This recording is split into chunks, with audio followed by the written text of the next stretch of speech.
What's good, big dog? What's good, bro? How you doing, It's been dog? a long time, Hey, man. it's been a minute. It's been a cool little minute, man. You looking good? You looking good? So are you. Living Man, good.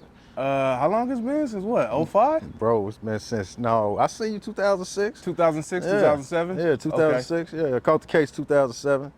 January We're gonna talk 2007. about that case, bro. We're gonna talk about that case. Yeah. But you just getting out.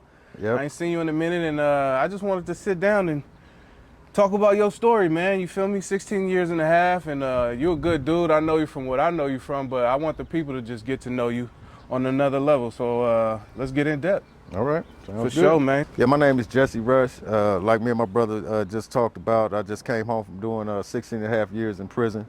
I was sentenced to 86 years for robbery and carjacking. You know, at that particular time, it was, I thought my life was pretty much over. And even though I say that, it was still a part of me that still held on to a certain level of hope. And, that hope is what sustained me, man. You'll never know that God is all you need till God is all you got. And it was a period when I was sitting in my cell one time, right? And I just started my bid. This campaign started in Tehachapi, 180, you know what I mean? So it's cracking, gang activity, racial division, everything that you can imagine going on. So now, while I'm trying to wrap my mind around 86 years, at the same time, I'm trying to maintain my sanity too. You dig what I'm saying? Because it was like, you can imagine, my life is over. So it was a period up in there, bro, where I didn't really realize at that time how much I was flirting with madness. You dig what I'm saying? But it was like I leaned on the Lord, you know what I'm saying, and he got me through it, you know what I'm saying? That's why I'm sitting here talking to you right now. Which is a blessing, man, which is a blessing. We're going to get into the story, but let's go back. Let's go back, man. Where were you born at? I was born in Lima, Ohio. Okay. I don't have too much of a memory of it. Okay. I came from the East, the Midwest. I lived, my childhood was real unstable.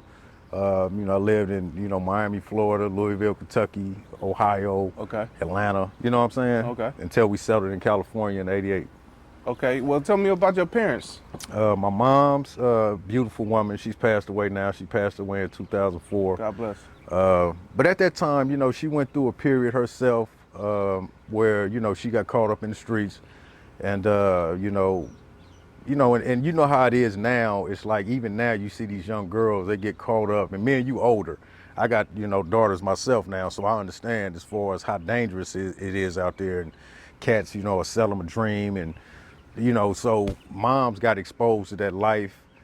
She lived, you know what I'm saying? She was a prostitute for a lot of years in my early childhood. I think that's kind of like why we kind of landed in Lima at that time. You feel me? But pops, I never met my pops.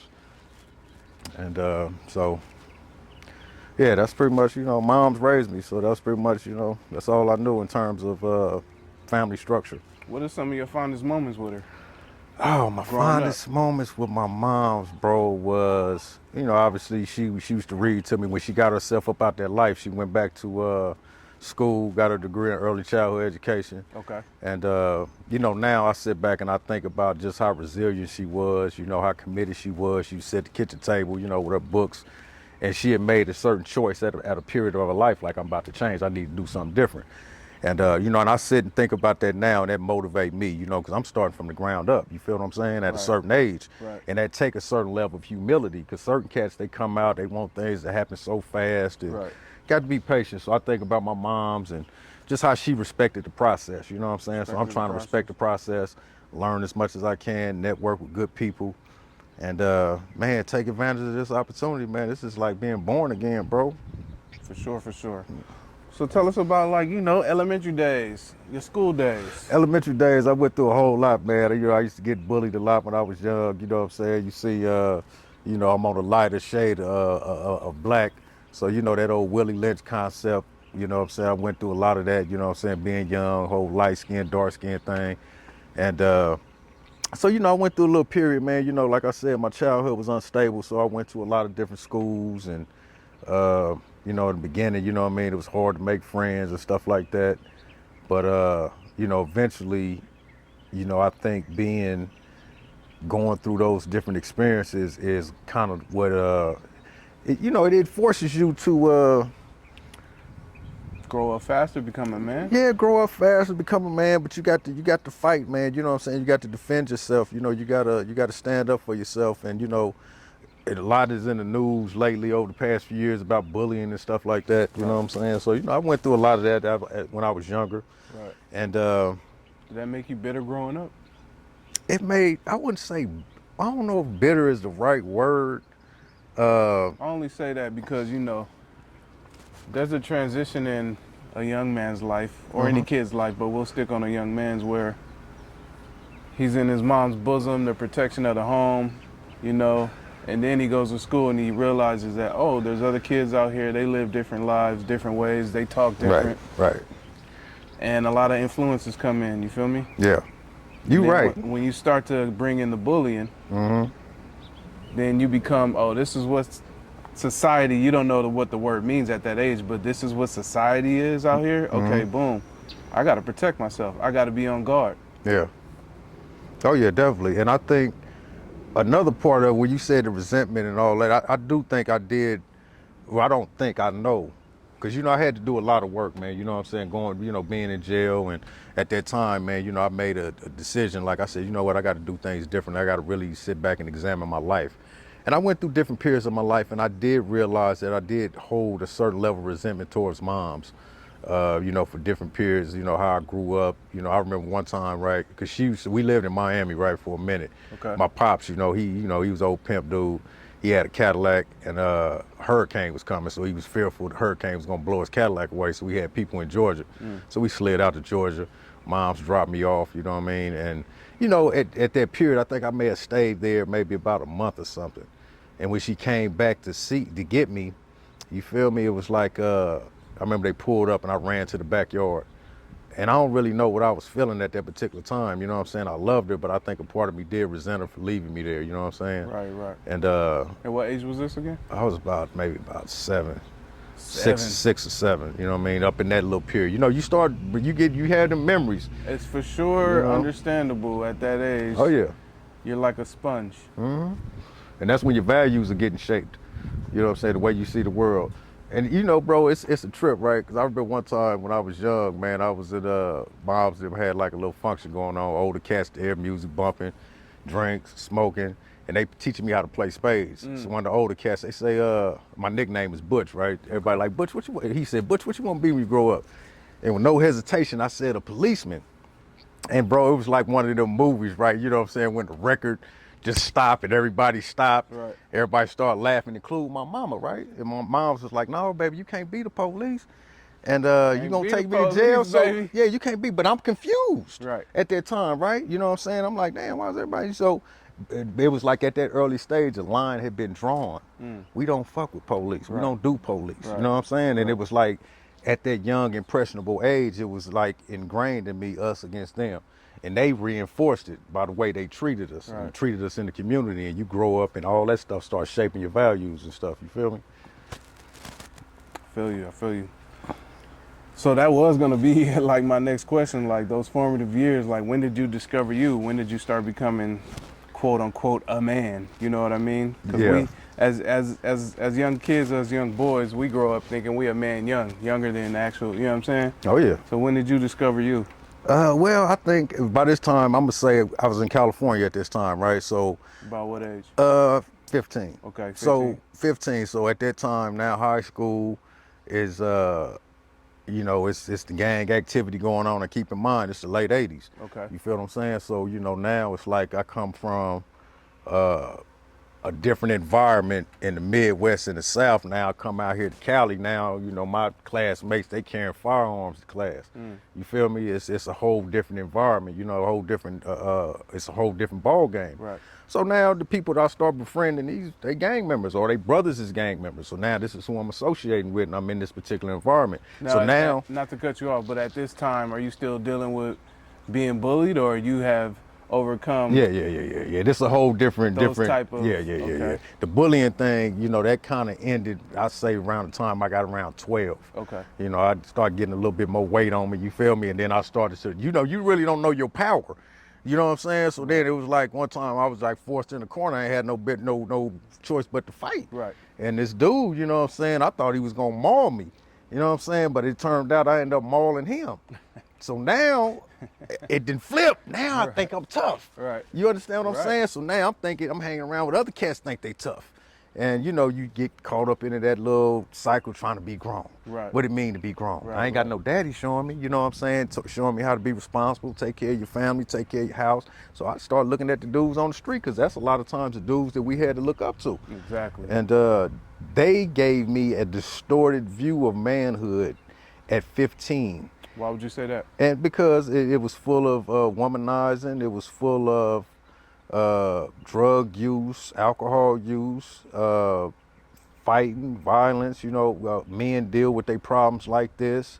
You know, the way we dealt with women, you know what I'm saying, was disrespectful. You know, I went through a period where, you know, I didn't have a serious girlfriend for a long time because I'm just, you know, I'm out here playing games, you know, to me. And I thought, you know, being a man was like the more women you got, the more manly you are.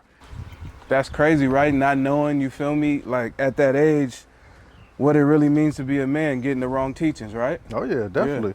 Yeah. And you know, a lot of that is going to translate into your life. And it's like one of the things when you think about how our community is when it comes to education and stuff like that, it's like certain things are ingrained in certain cultures, work ethic, education, how we treat our fellow people, certain things like that, right? In some kind of way, bro, we got away from that. And you think how we transitioned from the 60s, Right. black power, black empowerment, you know, black love, black is beautiful. Then we transitioned into the 70s to Superfly, to pimping. Right. You understand what I'm saying? I Then do. the 80s, here come the gang banging. I do. And then it's like, It's all influence. you think about it, look For at sure. it. You know, and it all goes back to our values, bro, and what it means to be a man and how you define manhood. All that. Like, I didn't have a lot of long-term relationships, right? Because, you know, and the reality is, bro, is that I grew up around pimps, hustlers, gangsters, drug dealers, all that, right? So these people, you know what I'm saying, had a big influence on how I saw women, how I saw myself, how I saw the world, how I saw my potential, you know, all of these different things, right? So, you know, dealing with girls, man, it's like, you know, I have a lot of regrets, you know, when I think about that time, man, and now here I am with two daughters, 122, 120, you know what I'm saying? And I'm reminded of all of that, you know All what the I'm time, saying? right? It's like, you know, but Pretty you close just, with them? I'm close with the younger one. The older one, she's in England right now, and Okay. she's, you know, right now been home 4 months, and we still haven't spoke yet. You know, she's still dealing with some anger, some resentment, and stuff like that. Okay. And You can understand that. I can understand it, you know, but it's tough at the same time though, because, you know, it's like I didn't try to do everything I could, bro, to, you know, right that ship, make peace with her moms, make peace with her, and make changes and stay consistent, and you know, but right now, you know, she needs time, so I'm trying to, you know, give it to her as best Give I her can. space. And yeah, give her a space That's and all be you here can when do. she's ready.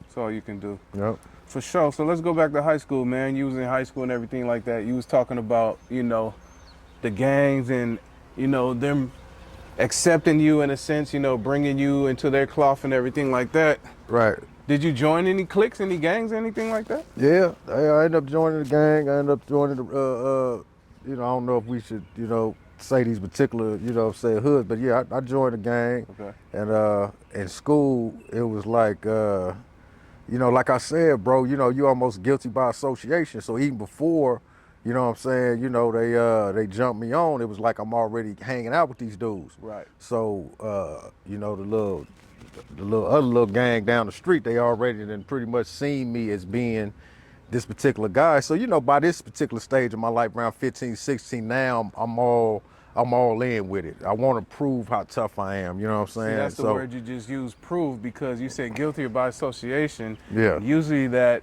comes with an innocent person, in a sense, just hanging out with Yeah. those type of people. Yeah. But I wasn't you innocent. wanted to prove. Exactly. So technically, it's Yeah. not guilty by association, but go ahead. No, you're right. Technically, it's in not. a sense. No, definitely. It is a matter of intent, you know what I'm saying? And I think I always had an intention of, you know, that was just going to be a part of my my journey, you know what I'm saying? It's just almost like a rite of passage, you know what I'm saying? I hate to say it like that, but so many of us, so many of my peers at that time, we went through that, you know?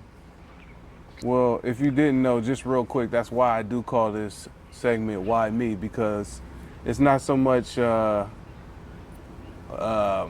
harping on why me, why this happened to me. It's a revelation on, yeah, I came through, I overcame, you feel me? And this is why God chose me. Exactly. I like that.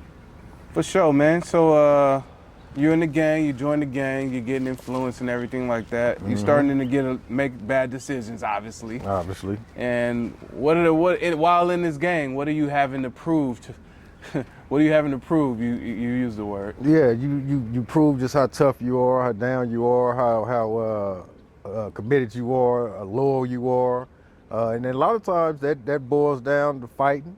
That boils down to you know what I'm saying, doing other things. You know what I mean? I don't need to spell it out. You know, if you're in a gang, it's certain things that come along with that. It's certain, you know what I mean? If you're gonna be a part of that, then you got to, you know, be committed to do certain things. So. You know, it was a gradual thing at that period. And, you know, around 15, 16, that's when, you know, older homies, you know, they was getting money. And that's when I first started getting into robbing. You know what I'm saying? They had us robbing jewelry stores. And it was like, at the time, I didn't really understand it, but we was just like the muscle. You know what I'm saying? They sitting up, organizing all this. They had the guns and everything. And it was like they recruited us at a young age. And, you know, I wanted money, you know what I'm saying? And like I said, by this time, my values were shaped by how I came up, you know, hustlers, pimps, you know, it gave me a skewed outlook on life, you feel me? And you can't not factor this in terms of race.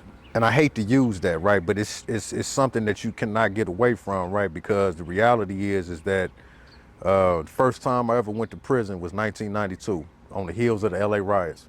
Okay.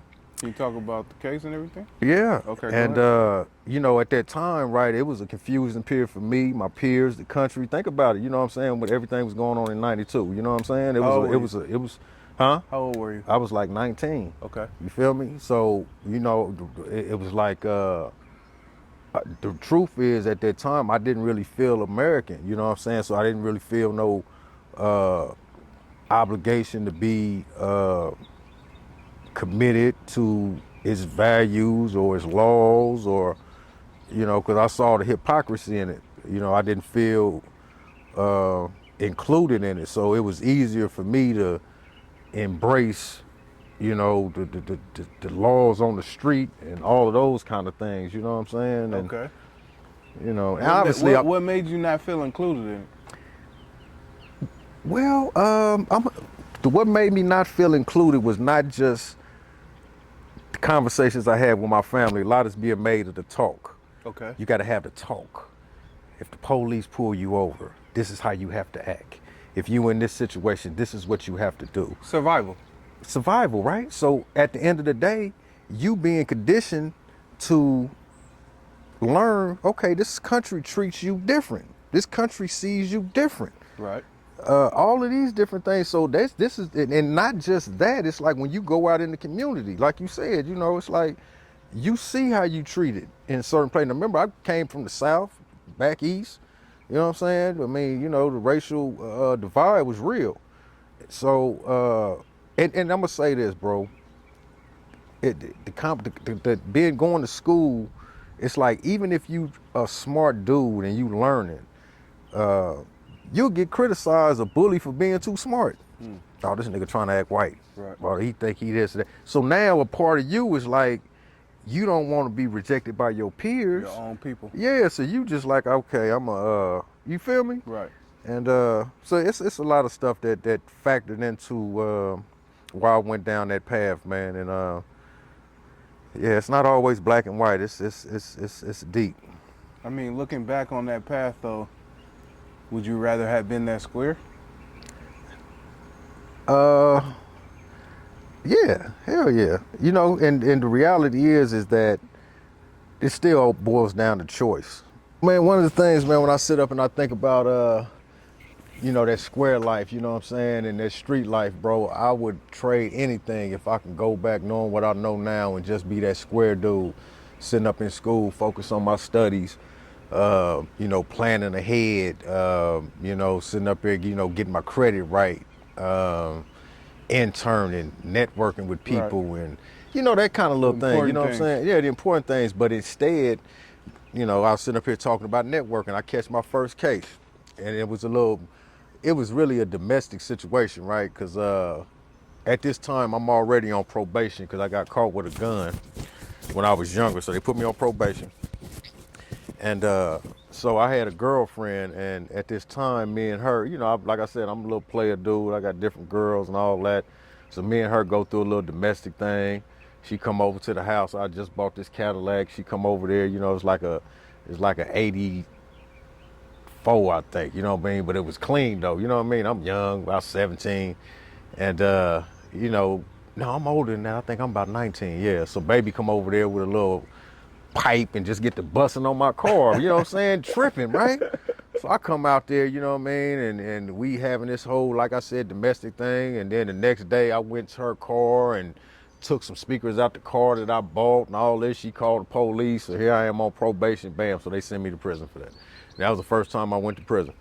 And How was that experience? it was crazy because the first time I went to prison, I caught assault on staff 30 days in. Again, thinking I'm tough, and Assault on the staff? assault on staff, Break bro. that down. What's that mean? That basically it was me and this guard got into it because it was after chow.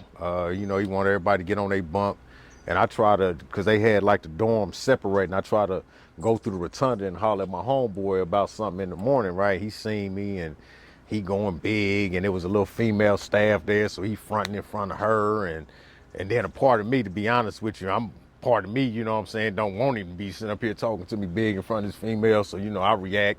He say something, he try to grab me, and my instinct, I just fired on it. Bing! And, you know, he grabbed his jaw, and it was like he shocked. So he came in trying to grab me, and we sitting up here wrestling, and I end up pushing him back. He hit the button. Here they come in. Bam. Come in with the sticks. You know what I'm saying? Tip your boy up real good. Send me to the hole. And it was crazy, bro, as I'm going to the hole, right? And keep in mind, this is my first time in prison. And I'm going to the hole. All I hear is a bunch of yelling and screaming and shit like this. I go into the building, and I see a black dude in a cage. They keep you in like a little cage, right? Okay. And he bleeding and shit like I'm like, damn, what the hell going on up in here? So I didn't know it was just a little riot with the blacks and the Mexicans. Right. And so I was up in there like that, bro. Long story short, I ended up getting a 28-month shoe and went to Pelican Bay. My first time in prison. First time. First time in prison, you know what I'm saying? So that experience, I sit and I think about it a lot because my first time in prison, I didn't go to like a level 1, level 2 where, you know, I'm sitting up around that kind of element. You know, I went to prison. You know, I'm into, you know, Pelican Bay, hardened dudes, you know, BGF, Serranos, Norteños, Kumi, whatever it is. So at that time, now I'm getting further. And you know what, bro?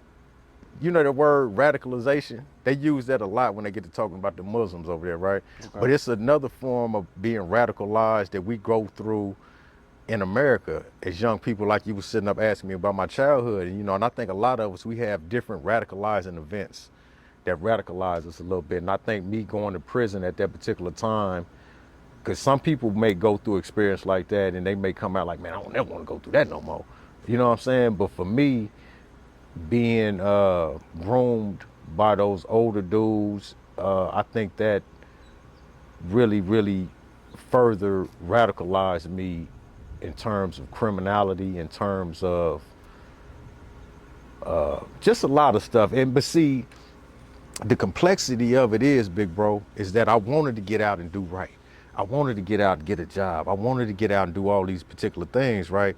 And that's why I say a lot of time it get black and white, you know what I'm saying? Because you will have conflicting emotions. You know, Tupac is beloved, you know what I'm saying? But one of the things about him that people look at is the contradictions, you know what I'm saying? And we all have those same contradictions, you know what I'm saying? So while it was a part of me that wanted to get out and do right and do the right thing, it was still another part of me that that for one didn't know how, You know what I'm saying? And when I say didn't know how, I didn't really know how messed up I was at that time. You know what I'm saying? And the third part was that I was a pariah now. Once I paroled, and see, you got to remember, this is 93. Life was different then. Culture was different then. You know, you had a felony and they found out, you know what I'm saying, it was a wrap. You know what I'm saying? I remember I got this job through this temp service working for, once I got out of prison that first time, I was working for Manpower. And, you know, as I'm filling out the little application, one of the dudes that told me, said, bro, if you got a felony, you better not put it on there. They're not going to call you for no jobs. So that's the catch-22. So either I'm a lie, you know what I'm saying, and, you know, they may find out later on, or I'm just gonna tell. So I went in and elected to lie. So they gave me a job in Cedar Sinai, right? That was like one of the best jobs I had, bro. You know what I'm saying? I'm up in there, and it was pretty much almost like a little maintenance position. You just go by every hour and a half, clean out the trash cans, make sure everything's sanitized. And, how old were you at this time? about 20, 21. You feel me? And so they like my work ethic at Cedar Sinai. They wanted to hire me permanently. Okay. So now they got to go and conduct their own independent background check. So when they did it, they fired me right on the spot, bro. And so I was really discouraged. I didn't know how to go home and tell moms. So a couple of times I would just still act like I was going to work. And I'm on Crenshaw one time, like about Crenshaw and Vernon. They used to have a urban league over there. And so I didn't know what the urban league did at that time, but I know they did something to help black people, right? So I said, man, let me slide on up in here, man. Because I really, at that time, bro, I was lost. And I was really trying to find direction. I didn't really have no real mentors in my life, no real positive male role models. Right. So I went up in there, man. You know, older gentleman came out in a suit. He's like, how can I help you? And I said, I'm looking for a job. He said, what kind of job you looking for? And I said, man, I don't really know. And he just said, like that, right? And keep in mind, I'm already feeling self-conscious. You know what I'm saying? And he making me feel even more self-conscious about not having no answers. So we just sat there, looked at each other for a couple of more seconds, bro, and I just got up and left. He didn't try to stop me or nothing. And I went to that place and went right back straight to the block.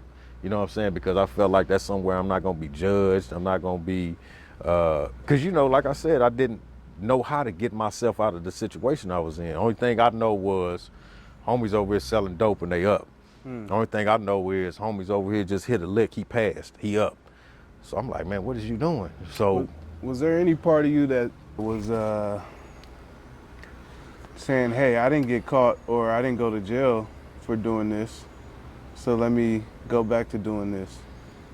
yeah. You get what I'm saying? Oh yeah, absolutely. You know, sometimes you do start thinking you so slick, you so smart, and that's where you will start doing certain little things, right? And you thinking like, okay, I can get away with this. That's why you see a lot of dudes, they come out of prison and, you know, while they was in prison, they just learned to be better criminals. Right. You know what I'm saying? So, you know, and that's one of the things like with me, it was like, it was like, bro, whatever lane I can get in to get some paper, whether it was selling dope, whether it was robbing, whether it was whatever, you know, I was with that. You know what I'm saying? If I seen the opportunity, I'm gonna jump on that. You know, I wasn't just no drug dealer. I just wasn't no this. It was just all about opportunity and you know, again, man, you know, I look back on some of them periods of my life, bro, and you know, obviously, I'm sitting here with you right now, and you know, I have a lot of regrets. You know, there's a lot of things, like I said, I wish I did different. But the reality is that I've been blessed with a second chance, another opportunity. And I used to sit in the cell, big bro, and just used to think, man, if I was out right now, I'd do this. If I had another opportunity, I'd do this. If I had a chance to do it different, I'd do this. And the Lord just blessed me with it. So getting out that first time, and I know you've been to jail a couple of times. Right. But getting out that first time, you didn't care about rehabilitation?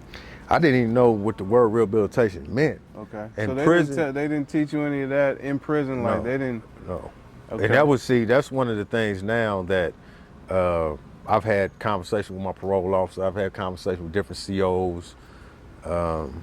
And they understand that CDC had a different agenda back then. CDC, it wasn't about rehabilitation. It was about punishment, period. You know what I'm saying? And a lot of people, see, this is the reality. A lot of people talk about PTSD. A lot of people talk about all these different things. Like when you go to prison, first thing I learned was how to make a knife. You understand what I'm saying? It was like you in a environment where You surrounded, and you seeing dudes get stabbed. I done seen dudes get stabbed to death, bro. I done seen dudes get shot, get their head blew off by a gun inside the prison. You know what I'm saying? In the guard tower, you feel me? Right. So rehabilitation at that time didn't exist. Like I said, I didn't even never hear recidivism.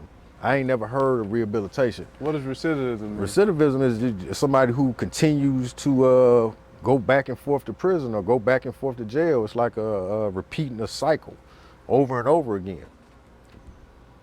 And so that first time in prison, bro, I thought I was going through a period of rehabilitation because that's when I started getting real Afrocentric reading. You know, I was first exposed to Islam. You know, Islam is like, you know, one of them kind of things in prison where, you know, a lot of people Gravitate to. it. Right. You know, it's like a rebirth. It's like Does it keep you focused? yeah, it help keep you focused, man. And it's almost like Pastime. it's a safe space. Right. Because it's like I said, it wasn't a whole lot of rehabilitation groups. So you're gonna have church or you're gonna have Muslim service, you know what I'm saying? So Muslim service, you know, because of the racial politics, you know what I'm saying, you sometimes go to it's just pretty much all black people. Right. And, you know, that's pretty much where, you know, at that period I got, like I said, real Afrocentric. Yep, so. Woo-wee. So after I got out there first time, you know, I had a close friend of mine, bro, got killed like 11 days after I got out. R.I.P. And that one messed me up. You know, he was one of them dudes, you know, that basically it sent the neighborhood on one. We was on one. And so when you in that world, bro, I don't know, anybody who's never been in that world probably don't understand it, but it stains your soul. When you do certain things, it stains your soul.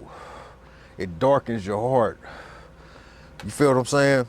You're talking about in regards to when he got shot? Yeah, because Or now retaliation is in order. Okay. So now with that particular So element, this is you fresh getting out of your first time. he got killed 11 My days bad. after How I got long? out. I didn't ask you. How long did you do in your first time? The first time I did like 15 months. 15 months. Okay, Yeah, so you yeah. out, your homeboy get killed. My homeboy get killed. Where you at right now mentally?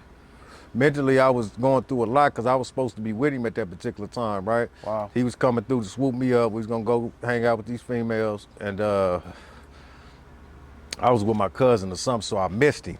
And he ended up getting killed like 10, 15 minutes later. And I Wow. did the timeline. I'm like, whoa, I'd have been there with him, in the back seat with him.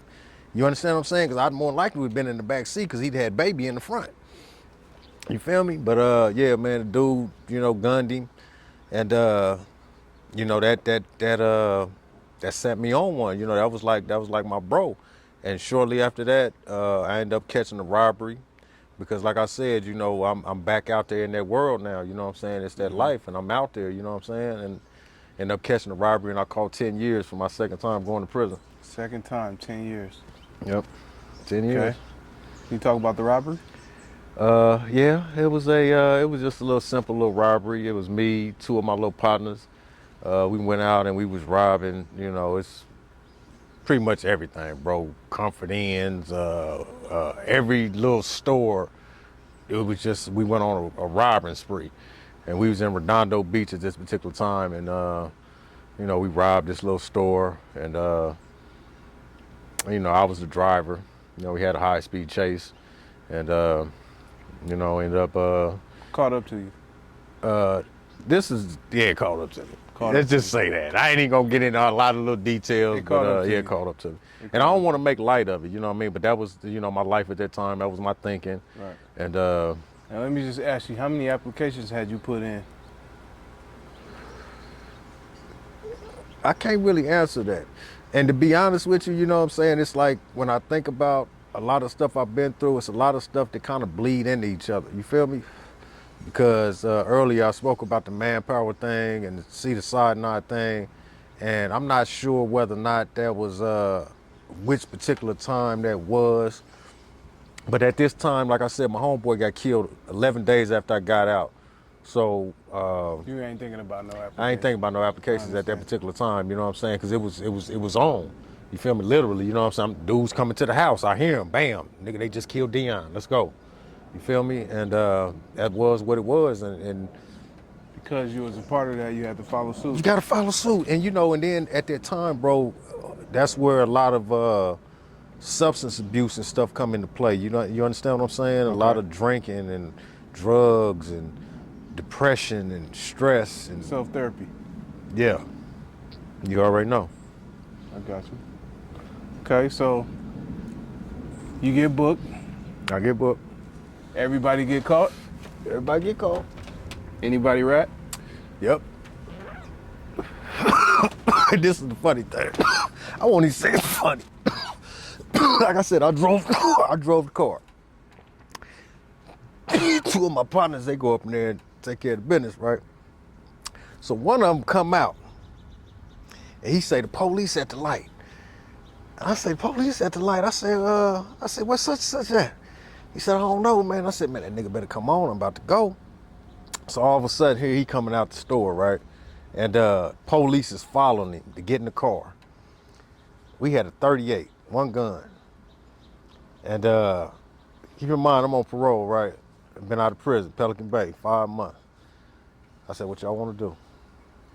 And what I meant by that is, I said, how y'all want to deal with this? You feel me? We got the current. We already know y'all what the ready? Y'all want? consequences about to be. Y'all what y'all want to do? So they wasn't with it. They wasn't with that. And I don't think I was really with that either. But So you at the light, you see the cops. so I'm at the light. I see the cops. Ask the homies what y'all want to do. One of them say, man, just drive. So I roll, and you know, they police just on us. You know what I'm saying? They ain't hit the lights yet. You feel me? And once I made a couple of turns, and I said, he make this turn with us again, I'm gone. He made a turn with us, bam, I smashed. And Okay, but hold up. He made the turn with you. yeah. You smashed. Did you have bad tags? No, we in there. I'm just asking. No, listen, the car was one of them cars we used to put work in. It was a bucket. It was a bucket. It ain't even no front seat. It was a throwaway. The front seat ain't even there. It's like you got the driver's seat and the front seat just there so somebody can just lay down and lift up. But you know, I asked that question because they wait for you to make a wrong turn. Of course, they're expecting the car for the bullshit tail light Right. out, the bullshit this, But tag. see, this what happened, right?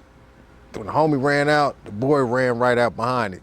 They said they just robbed me. So the police already on, and I know it because Okay. we didn't hit about I done turned about 3 times. Okay. So I know it's about to go down, right? So they hear that probably on the. Okay. So I get on.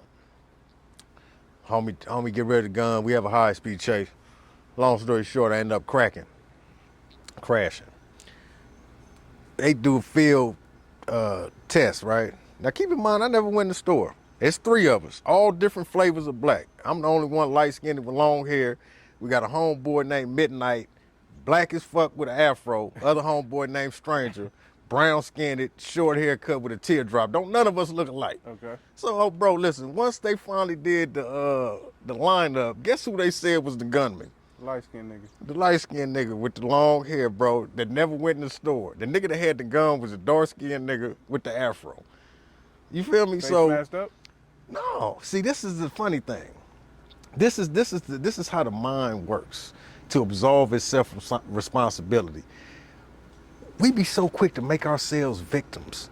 So in that particular situation, I felt like, and as a youngster, I felt like by them charging me as the gunman, I convinced myself that I was a victim. You understand what I'm saying? Because I didn't come up in there with no gun. I drove the car. The gun carried an extra 5 years. Okay. So for me, I'm sitting up here like, this cannot be real. Right. You know what I'm saying? This cannot be real. Long story short, man, we end up going to trial. The stranger end up, listen, this the thing. We all go to jail, right? You asked me if somebody told. We all go to jail. We sitting in Redondo Beach substation. All 3 of us is in different cells, but next to each other. All of a sudden, one morning, we see this nigga Stranger leave up out in handcuffs. Police take him out, right? So we wondering, like, what's going on with him? So the nigga never came back. So but keep in mind, we like 19, 20. We young niggas. It was You old. wasn't getting rolled up or anything. Man, listen, it was an older dude up in there. He said, older white dude. He said, he rolled on you. He said, trust me, bro. I've been doing this a long time. He rolled on you. And so we thinking like, nah, the homie ain't did that. Homie ain't said nothing. Listen to me, man. They let that nigga go. He was on probation for having a bulletproof vest, a gauge, and a 9 in Inglewood. How you gonna get released without going to see a judge? So that's when I found out he was an informant. I said, wow, they got that nigga in the street, still up under the block. Let us know who got the guns, where the sack at, who did this. We gon'. And that's when I was young and I peeped the game. I said, wow. The whole rundown. Cold rundown, you feel me? But anyway, I ended up getting 10 years. Homie got 6. And, you know, that first time in prison, again, you know, I talked about radicalization, and that was further radicalization, you know what I'm saying? By this time, you know, I paroled from Pelican Bay last time, so I still had shoe time on the shelf. Now I went to Corcoran. So I don't know if you heard about all that shit that was going on in Corcoran in the 90s, all that gladiator school. They were setting up all them fights. Because everything in prison, like, you know, it's either tribal or racial, you know what I'm saying? So you got the Serranos, the Southern Mexicans. Then you got the Norteños, you know, obviously they don't get along, you know what I mean? Then you got the blacks. We typically, you know what I'm saying, link with the Norteños, Serranos link with the white boys. So when you go to the shoe is like the hole. You understand what I'm saying? But it's still like they give so many cells time out there on the yard. So the shit is shaped almost like a triangle. But when you go out there on the yard, you know what I'm saying? Especially if you go out there with the enemigos, as soon as you go out there, you got to go out there and get off.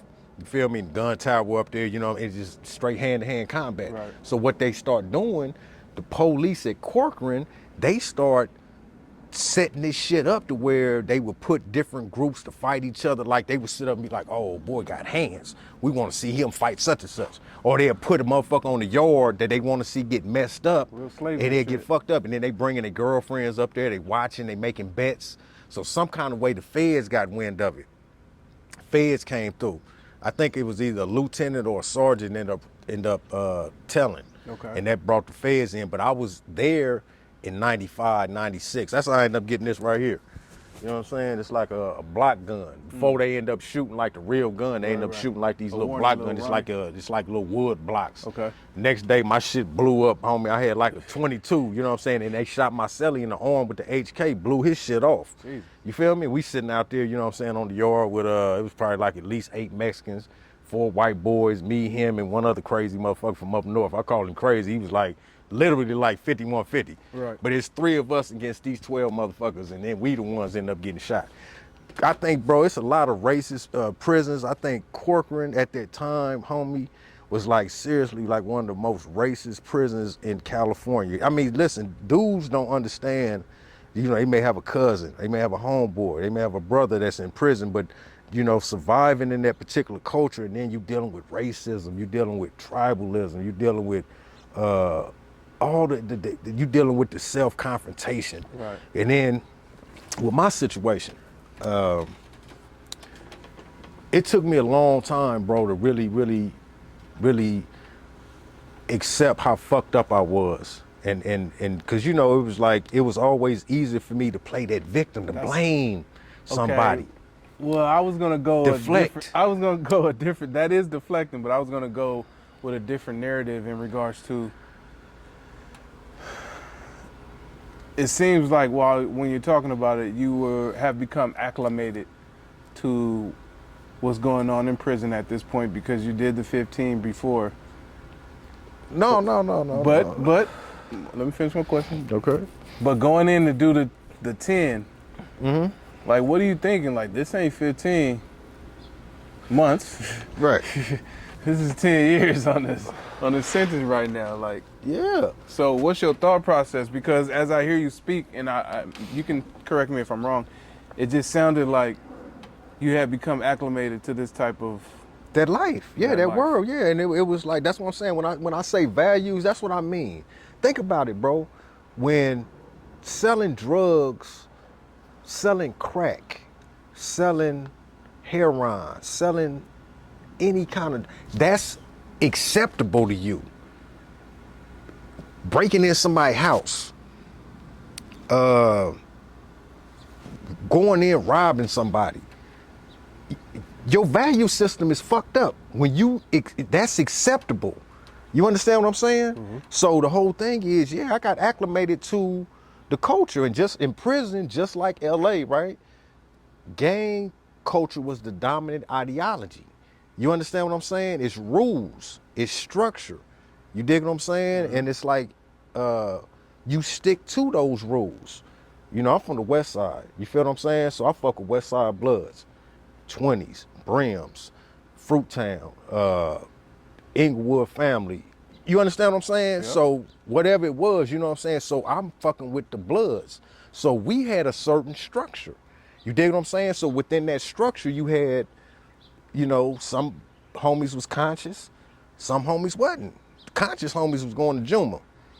That's where I learned how to go to Muslim service, you know what I'm saying? By Right. somebody I looked up to. He had a certain mannerism. He's still with the business. Still, you know what I'm saying, getting his workout in consistently, reading books, doing all that kind of little stuff, you know what I'm saying? So when you know, prison, you know what I'm saying, it's one of those kind of environments, man, where you get tested on a different level, man. Because I know some dudes on the streets who were some cold killers. They'll blow a nigga head off. You understand what I'm saying? They get to prison, though, and it's like it's a whole different war, the mental war. Right. And some of them can't deal with it. Some of them got on medication, what I mean real medication. Hound dog and Ritalin and shit like that. You feel what I'm saying? You see him 10 years later, this nigga drooling, can't hardly talk, you know what I mean? Look like, what the fuck happened to you? Right. Like, you feel me? So, you know, for me, you know, being in prison, bro, it was like, it's a lot of positive things that you can gravitate to. Cause you in some kind of way, life still has to go on. So it's like, okay, what are you gonna do while you up in here? And at that particular time, at that life, I was committed to being a blood. I was committed to that. So you got out. Yeah, I got out What year is 99. that? 99? I got out 99, bro. And my wife, the woman who ended up being my wife, right? I met her two days. Sorry, real quick. You did the whole 10 years though? No, I did 6. Okay, 6. You know, back then, you know, I got fortunate because 3 strikes didn't start until March of 94. I caught my case February 94, so they had to try me up under them guidelines, meaning I still got halftime. You feel me? But anything after March 94, you did a crime with a gun, they was smacking you.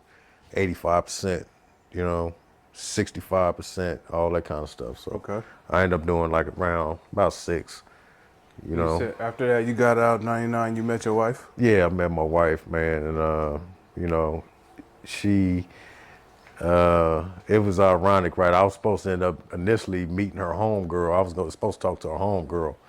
And, you know, we went to a little party. My cousin and knew all of them, you know what I mean? Went to a little party. It was like, because I paroled December 22nd. Okay. And so it was like a little Christmas party. So I ended up meeting my wife, man. And, you know, she was a little blonde-haired, blue-eyed white girl, right?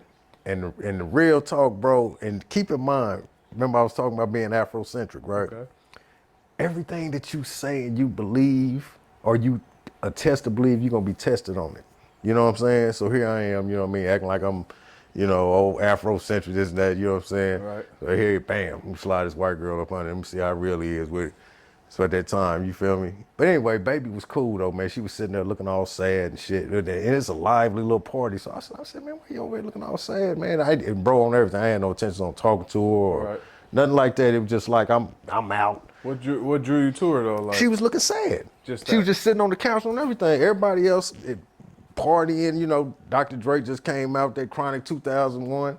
You feel me? Da da da da da. Right. Yes, the motherfucking deal. That shit was, you feel me? So we all up in there turned up, nigga. Look, I'm fresh out, nigga, 2 days. So, you know, everybody have fun, baby looking all sad. So I'm like, man, what's wrong with you? So anyway, we get to chopping it, and in the course of it, I see she had an Ankh tattooed on her, you know what I'm saying? And the Egyptian symbol of life. Okay. You dig? So I'm like, man, what does this white girl know about this Ankh? So I asked, I said, you know the science behind that symbol on your arm? And, you know, she broke it down to me a little bit. I said, oh, you been listening to Erykah Badu, huh? You know what I'm saying? She started laughing. And we got to kicking it, you know, talking about poetry and different little stuff like that. So then she, because this her apartment. I ain't know it's in Santa Monica. This her apartment. And so she invited me in the bedroom. I used to always tease her about that too. I said, yeah, you invited me up there. You want to give me some at night, huh? You know, we went up in there, you know, played a little video game, kicked it. But I was, you know, being disciplined. I said, whatever I ain't about to just be all thirsty for the pussy and all that. You know what I'm saying? What made you want to be disciplined? Because I knew. I mean, you fresh out six something years. Right. Discipline, huh? Mm-hmm. Why is that? Discipline is important in life. You know what I'm saying? That was one of the things that I learned from Islam. I think just the importance of being structured, being disciplined, not overindulging in certain things, not letting anything rule over you, that kind of thing. Lust is a cold, crafty enemy. For sure. You feel me? So I didn't want to get trapped in that. You feel me? So, but anyway, me and baby met and, like I said, man, she was a good friend at the time. And our relationship, it grew. And Serenity, my daughter, she was born the following year. You know what I'm saying? December 13th, 2000. Okay. I paroled December 22nd, 99. So you see, I ain't waste too much time having a kid. I was there when she was born too. Okay. Like I said, I was, heavy in Islam at that time. So when she was born, I was able to, whisper the Bismillah in her ear, in the name of God, most gracious, most merciful. And I take a lot of pride, man, that I was the first thing she seen in this world. And I know that because I was right there when she opened her eyes. Because as soon as I whispered in her ear, it startled her. You know what I'm saying? And she turned towards me and her eyes opened. And I seen them brown eyes, bro. Just fell in love. I'm like, oh, look at my baby. It's a blessing. A blessing. How'd you feel just seeing you created something? Oh my God, that experience even now is still so indescribable. I still think back on it, you know what I'm saying, when I want to, just the beauty of life. Even, just seeing her mother go through the different stages of pregnancy was a beautiful experience. And You had a lot of respect for it? I respected her to the utmost. Just the whole thing. It was a beautiful experience, man. And when she finally was born, like I said, man, I fell in love, right? And, that's my heart, you know what I'm saying? Right now, our relationship, is going through some struggles. Obviously, I wasn't there in her life, doing 16 years. She's 22, you can do the math. So, I was there for 6. And, but, I'm gonna be honest with you, bro. At that particular time, I got married, but I wasn't a good husband. I wasn't the best husband. I think I was a better father than I was a husband. I wasn't a good husband, though. Would you say you got married too fast? Yeah, I got married too fast. I got married For the wrong reason? for the wrong reasons. Bam. I say that. Got married for the wrong reasons. And the reality was that wasn't fair to her and it wasn't fair to me. I think a lot of times, man, we lock ourselves into stuff and we got to think about, what it is that you want. Here I am, at the later stages of the second act. They say we got 3 acts in life, right? So I say I'm at this, I'm still in act 2, but in the latter stages of act 2. Right. So my mind is really on what it is you want, what it is that you don't want, what it is you're gonna accept, what you need to do to get where you need to be. All of those things. Out of life in general. Yeah, you get a little practical, but then at the same time, your priorities change. And, my priorities is in a different place. But at that time, even the love I had for my daughter, I was still... Being pulled back? Yeah, I was being pulled back. But at the same time, it was like, it's deeper than that because I wasn't as present as I should have been, right? And the thing is that she's still holding me in contempt. She's 22 now. Beautiful, intelligent girl, you know what I mean? She graduated from London School of Law, and but our relationship right now be on and off. Sometimes she'll come in and we can talk, and we used to talk on Facebook. Obviously, you know what I'm saying? I get a phone, you know what I'm saying, up in prison somewhere, you get your phone. And so we used to link because she was overseas. So we used to link on Facebook. And our relationship used to struggle. And that was the biggest thing about me being in prison, bro. One of the hardest parts about me is understanding that I abandoned my post as a father, as a husband. You understand what I'm saying? Because I was supposed to be out there to protect her mother, to guide, to be present during, all those difficult times. And So I was understanding that, but it's hard. But what necessary steps were you taking to do that? You had just had a kid, you Oh, married, right. Back like then, real life. Like what necessary steps were you taking to make sure that you didn't go back to jail? all right, I'm gonna tell you this. Back then, we're gonna go all the way back again. You know, I paroled, met my wife, had a baby, and so at that time, now here I am on the street, on parole, and again, the culture was a little different in terms of how society viewed people with felonies. They still look at you, you know, with a degree of suspicion, and rightfully so. You know what I'm saying? Like if somebody, your partner, you invite him in your home, and your watch come up missing. Ain't nobody else been up in here but your partner. And you be like, hold on, I know this nigga ain't just took my watch. That's your partner. That's your partner.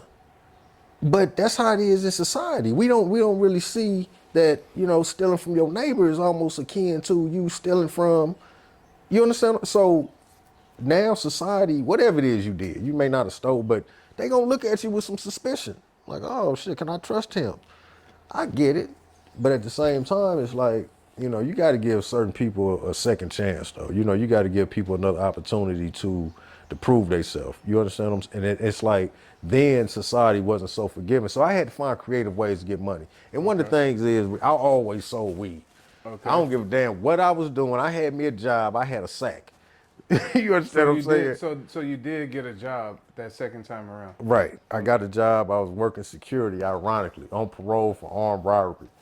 I'm working security for UPS. Oh. You know, we dropping off, picking up wholesale jewelry in the jewelry district in downtown LA. Ain't that a bitch? But that was a cool little job right there for a minute. But you needed that extra money, so you was slanging. Yeah, hell yeah. You got to have that. You know what I mean? Just to supplement your income. And then at the time, I'll be honest with you, bro, it's like making money is one thing, managing it is another. You know what I'm saying? I had bad money management skills at that time. I used to get money, but I fuck it off. You understand me? So, you know, now I'm real big on money management. Right. You feel me? Being fiscally responsible. You know, at that period, bro, you know, it was like I was always doing something. Hustling. I was always hustling. Yeah. You feel what I'm saying? Even though, you know, I call myself, you know, wanting to be a good father and a good husband, all these old kind of things, right? I'm still straddling the fence, so to speak. Mm-hmm. I'm not out there full-fledged gangbanging and stuff like that, but I'm out there doing other shit. And your job wasn't giving you enough stability? It wasn't giving me enough family? stability. It wasn't giving me enough stability, bro. Was your wife working? My wife was working. And see, it's a lot of things that go into play because the reality is that Pride? it was pride because sometimes, bro, it's necessary to downsize. Sometimes you got to make tough choices. Like here I am, married man, right? I should have been like, sat the wife down at the table, bills, different, and we should have just like, look, until we wop, we got to do this. And like I was saying, I wasn't good with money. But instead you was like, I got this. I'm the got man. this. I got this. Right. My ego. All that. And this the thing. It's again, I hadn't learned going to prison, them times that I went to prison. Remember the first time I went to prison, I went to Pelican Bay SHU, so which means you in your cell 23 something hours a day. So there's no rehabilitation in that environment.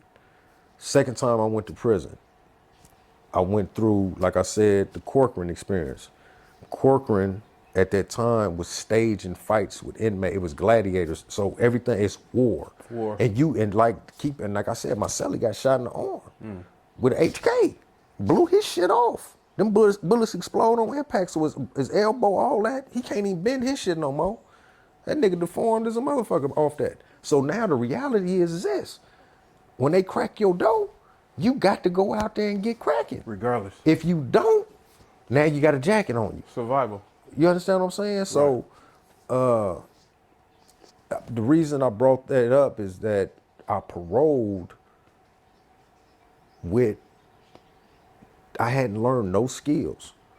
I had no my social skills was messed up because you got to remember, especially in prison, it's divided along racial and tribal lines. So a lot of times when you deal with people from other races and other cliques, it's just strictly business. You just define your tribe. So when you get back out to society, when it comes time to finding a job or going trying to do certain little things, that's where that term arrested development come from. Your development is stuck from where you was at when you went to prison. You understand what I'm saying? So I'm coming out, I ain't even knowing how twisted. So all I know is I got to hustle. I don't know how to do nothing. So fuck it, I work in a warehouse. You understand what I'm saying? I go pick up somebody's boxes. I go do this old menial work. You understand me? I be a little laborer because I don't know nothing else. Right. Prison didn't teach me shit. Right. So now you got to remember also that a man is influenced by his environment. You understand what I'm saying? So cats is hustling all around. It's money. To me, you know, You have to bam, get to it. bam. I always kept a weed sack. So Right. if I'm selling weed, that means I got a gun. You understand me? So that leads to my third arrest in jail. Right? Oh, so you've been arrested more than just the 2 times. Oh my God, yes. Okay, The so thing, yeah. wait. Okay, hold on. So you didn't learn your lesson. No. You had a kid. You got married. You're supporting. And you're making a way for no way, but lead you right back to where you had just got out for 6.5. Talk about it. Oh my God. What did they say about the definition of insanity? Continue to do something over and over and think different. On there, it's a certain level of madness to go along with it, right? But like I said, at that time, bam, I'm selling weed. I got a gun. I'm not really out there like that. You feel me? I'm feeling like, okay, the money I'm making, I'm paying bills with this. I'm going, I might sell a sack. I go get a money order, go pay phone bill, cable bill, light bill. You feel me? So I felt at that time. Now keep in mind, this is the thing is. So we talk about lessons, right? See, the thing is, that's why I say a lot of stuff is it's not so black and white. That's why a lot of the laws have changed now. What they was doing back when I first came to prison wasn't working. You understand what I'm saying? The recidivism rate was still high. Dudes is getting out, they coming back to prison. Now they done created the 3 strikes law. You got dudes coming in with 50, 60, 100 years, you understand me? 50 to life. So now they got all these people, you got to build more prisons. So now you get all these dudes up in here, now they getting older. Now they need medical. Now they need all these. So now when the state looking at their budget, and they so smart because they do statistics, they doing projections. 2030, 2045, 2050. Oh no, we can't sustain this. We got to start letting some of them people up out of here. But the practicality is this: we can't just let them up out of here with no skills, with no training, with no rehabilitation. You feel me? So that's when the game changed. You know what I mean? But when I first came to prison, there wasn't no rehabilitation. You understand what I'm saying? It was like when I sit and think about the terms I got to learn later on about causative factors, insight, triggers. I didn't know none of that. I ain't never heard of rehabilitation, recidivism. What does all that mean? Right. But it's science behind it. When you look at the data and you sit up here and you see that a certain class of people come back to prison after a year, after 3 years, after 5 years, it's a certain common theme. You understand what I'm saying? They lack, they antisocial, they lack social skills, they got substance abuse issues, they got, you understand what I'm saying? Yeah, It's a yeah. recurring thing. For sure. You feel me? They don't have support. It's a lot of little different little stuff. So I was one of those people who was in that that class of people. You dig what I'm saying? And the thing is that I don't want to make it like where I'm trying to rationalize something, but it goes back to like we was talking about earlier, bro. It's all about understanding, not to justify, but in order for me to fix it, I got to understand it. I got to really get in it and understand the mechanics, how this work. I got to dig it. I got to open it up. And that's where it's like that third time in prison, bro. You say you got caught for weed? No, it was a high-speed chase. I had weed on me, but I had a gun. Wait. No, listen. I went to jail. The other one was a speed chase too, right? No, listen, I always run from the police.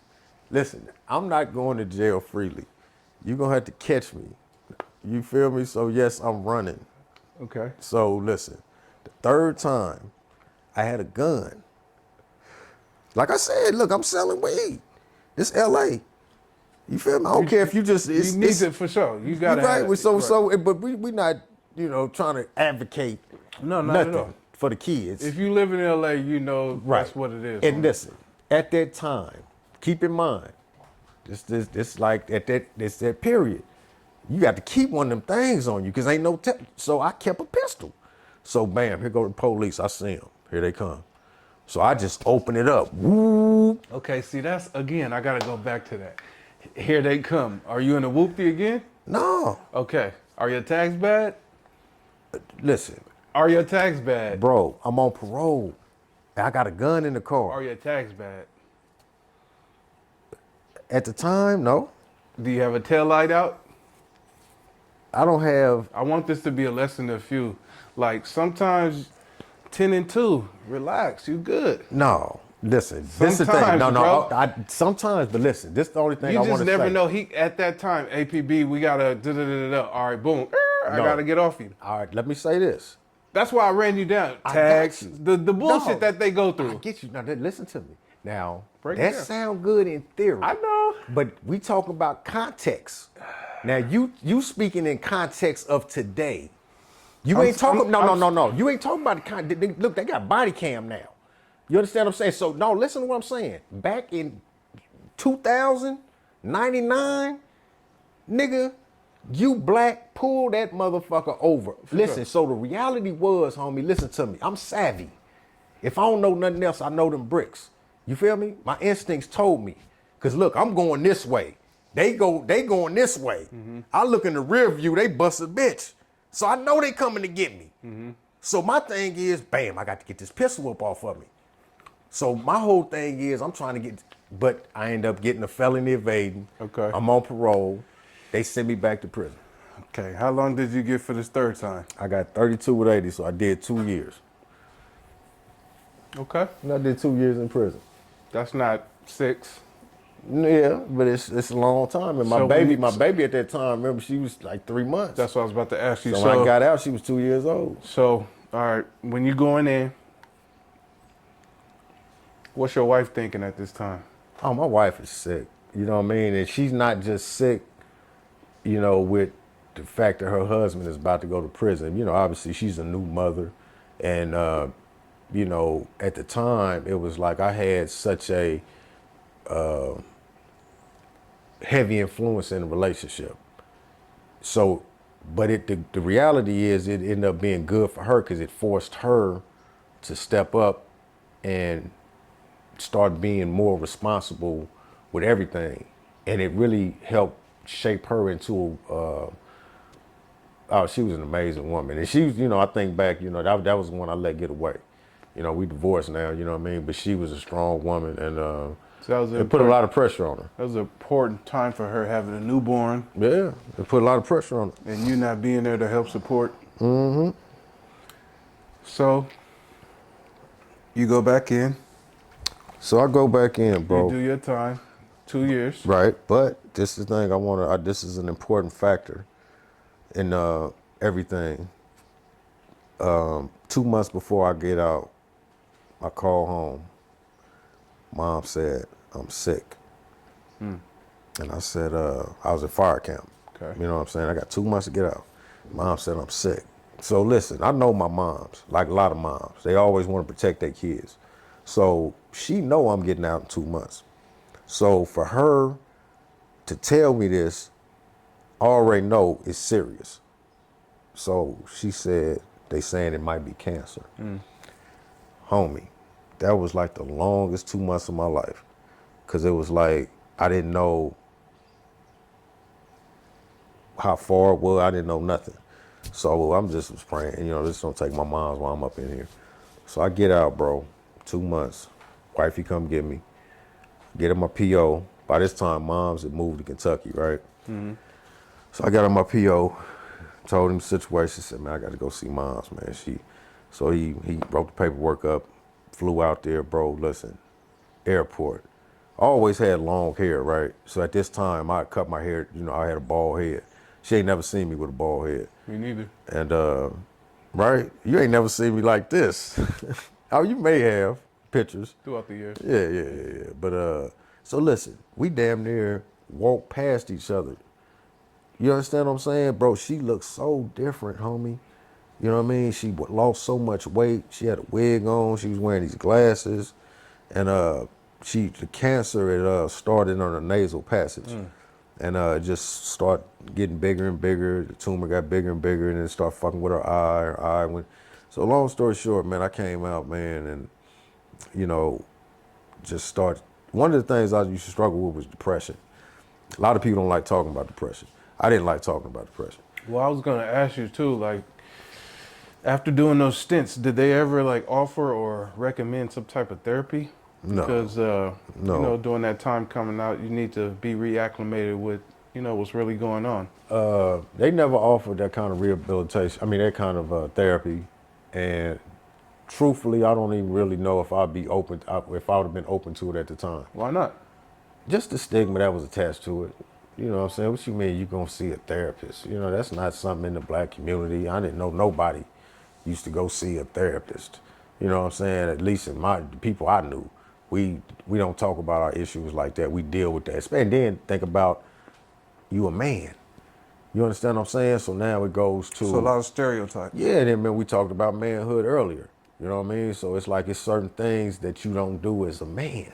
You feel me? And you know, showing your emotions and talking about your problems. You don't do shit like that. You deal with it. You know what I'm saying? Or you just sit up here and bottle it up to where that shit just. So man, listen. When moms told me that, homie, I finally got out. Like I said, we damn near walked past each other, but I went through a real period of depression. Long story short, man, she ended up passing away a year later, and What year was this? she passed away 2004. I paroled 2003, and she passed away February 24th, February 26th, 2004. Fucked me up, you know what I mean? But this is the trip. Let me tell you something, and this is real talk, bro.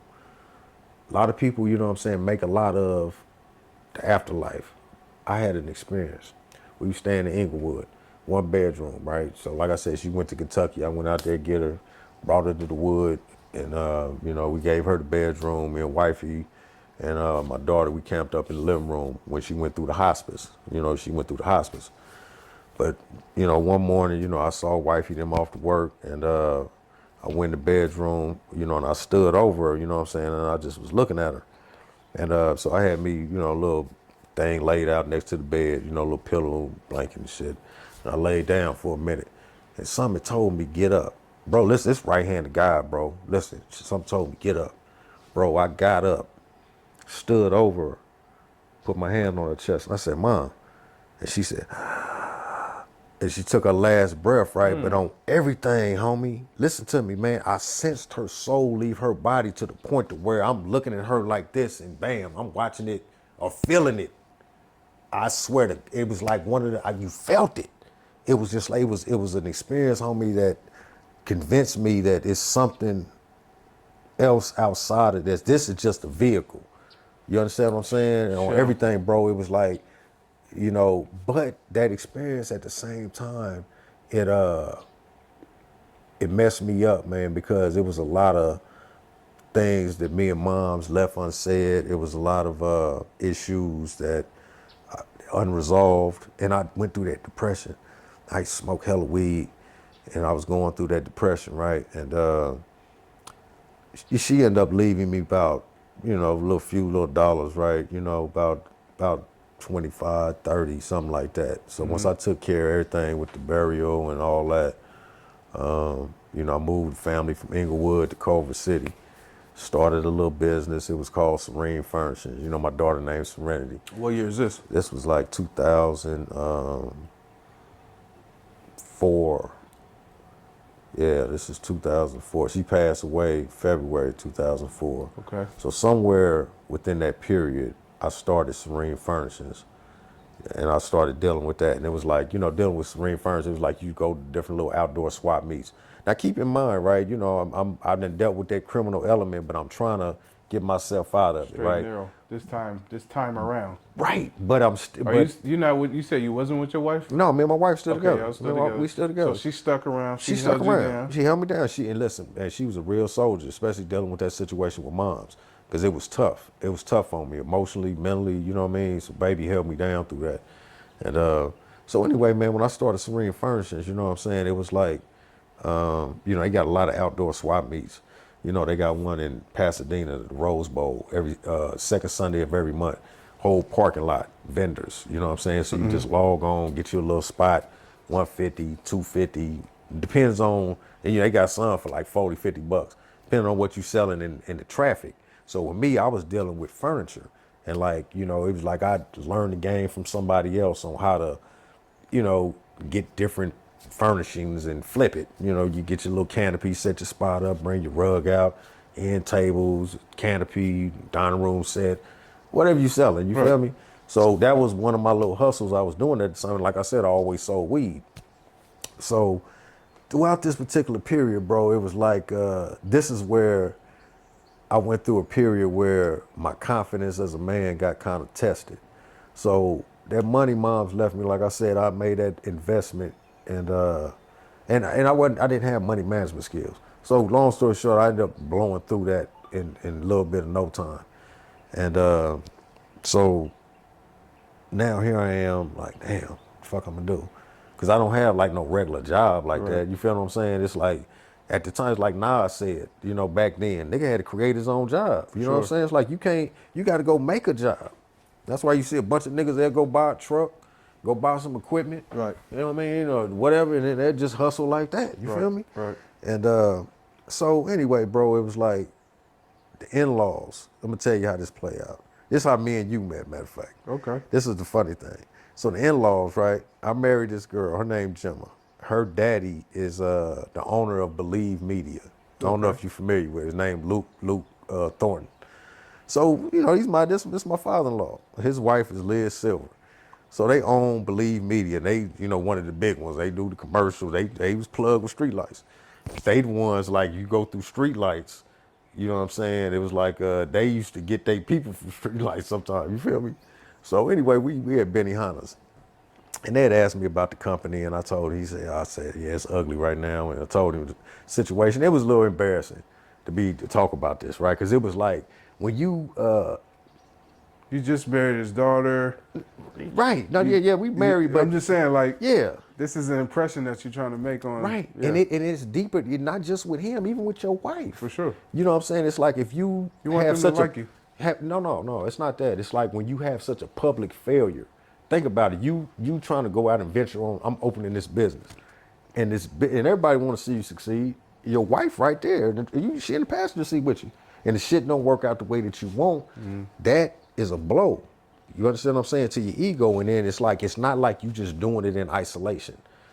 She knows. So now it's a part where you feel a certain kind of way as a man, like, oh my God, you feel me? So for me to be able to have to talk about that to them. So long story short, his wife, right? She brought it up. She said, how would you feel about doing some freelance work? And I paused for a minute and I said, okay. I said, okay. So I didn't know what it was gonna be. She said, okay, I'm gonna have one of my people call you.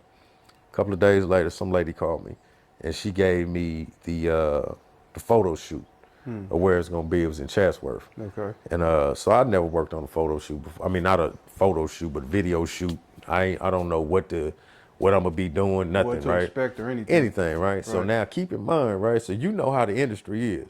Like if you working, say, for L'Oreal or working for Chevy or whatever, when you get a call sheet, typically, you know what I'm saying, a lot of times you will have like the production company is gonna be at the top. So on this particular photo shoot, Believe Media, the in-laws is the production company that's at the top. So when I hit the spot, I go up there and I see the trucks and everything. It's a few little people hanging out. It's in Chatsworth. And so at the time I had long hair, my shit pulled back in a ponytail. I had like some Stacy's on, like some Rockaware jeans, little button-up shirt. But I had the Timbs in the car with a pro club just in case I'm gonna do grunt work, I'm be in the office. I don't know what I'm gonna be doing, getting coffee, faxing. Right. What I'm gonna do? Prepare for whatever. You feel me? So I get over there and I said, man, this where y'all filming the commercial? He's like, yeah. And eventually some lady ended up coming out, and I can't remember what her name was. She was like one of the production managers. Sweet as hell, and being hella nice to me because she know that those are her boss, is my people. You understand what I'm saying? So she was like one of the only ones that knew this. I didn't go telling nobody, nothing to my folks, nothing like that, right? So now I'm on my first time on the set. It was a L'Oreal commercial. It had Heather Locklear. Okay. And the house was a house Frank Sinatra used to own. House wasn't too big, but the backyard looked like a park. He used to have a bunch of parties at this spot.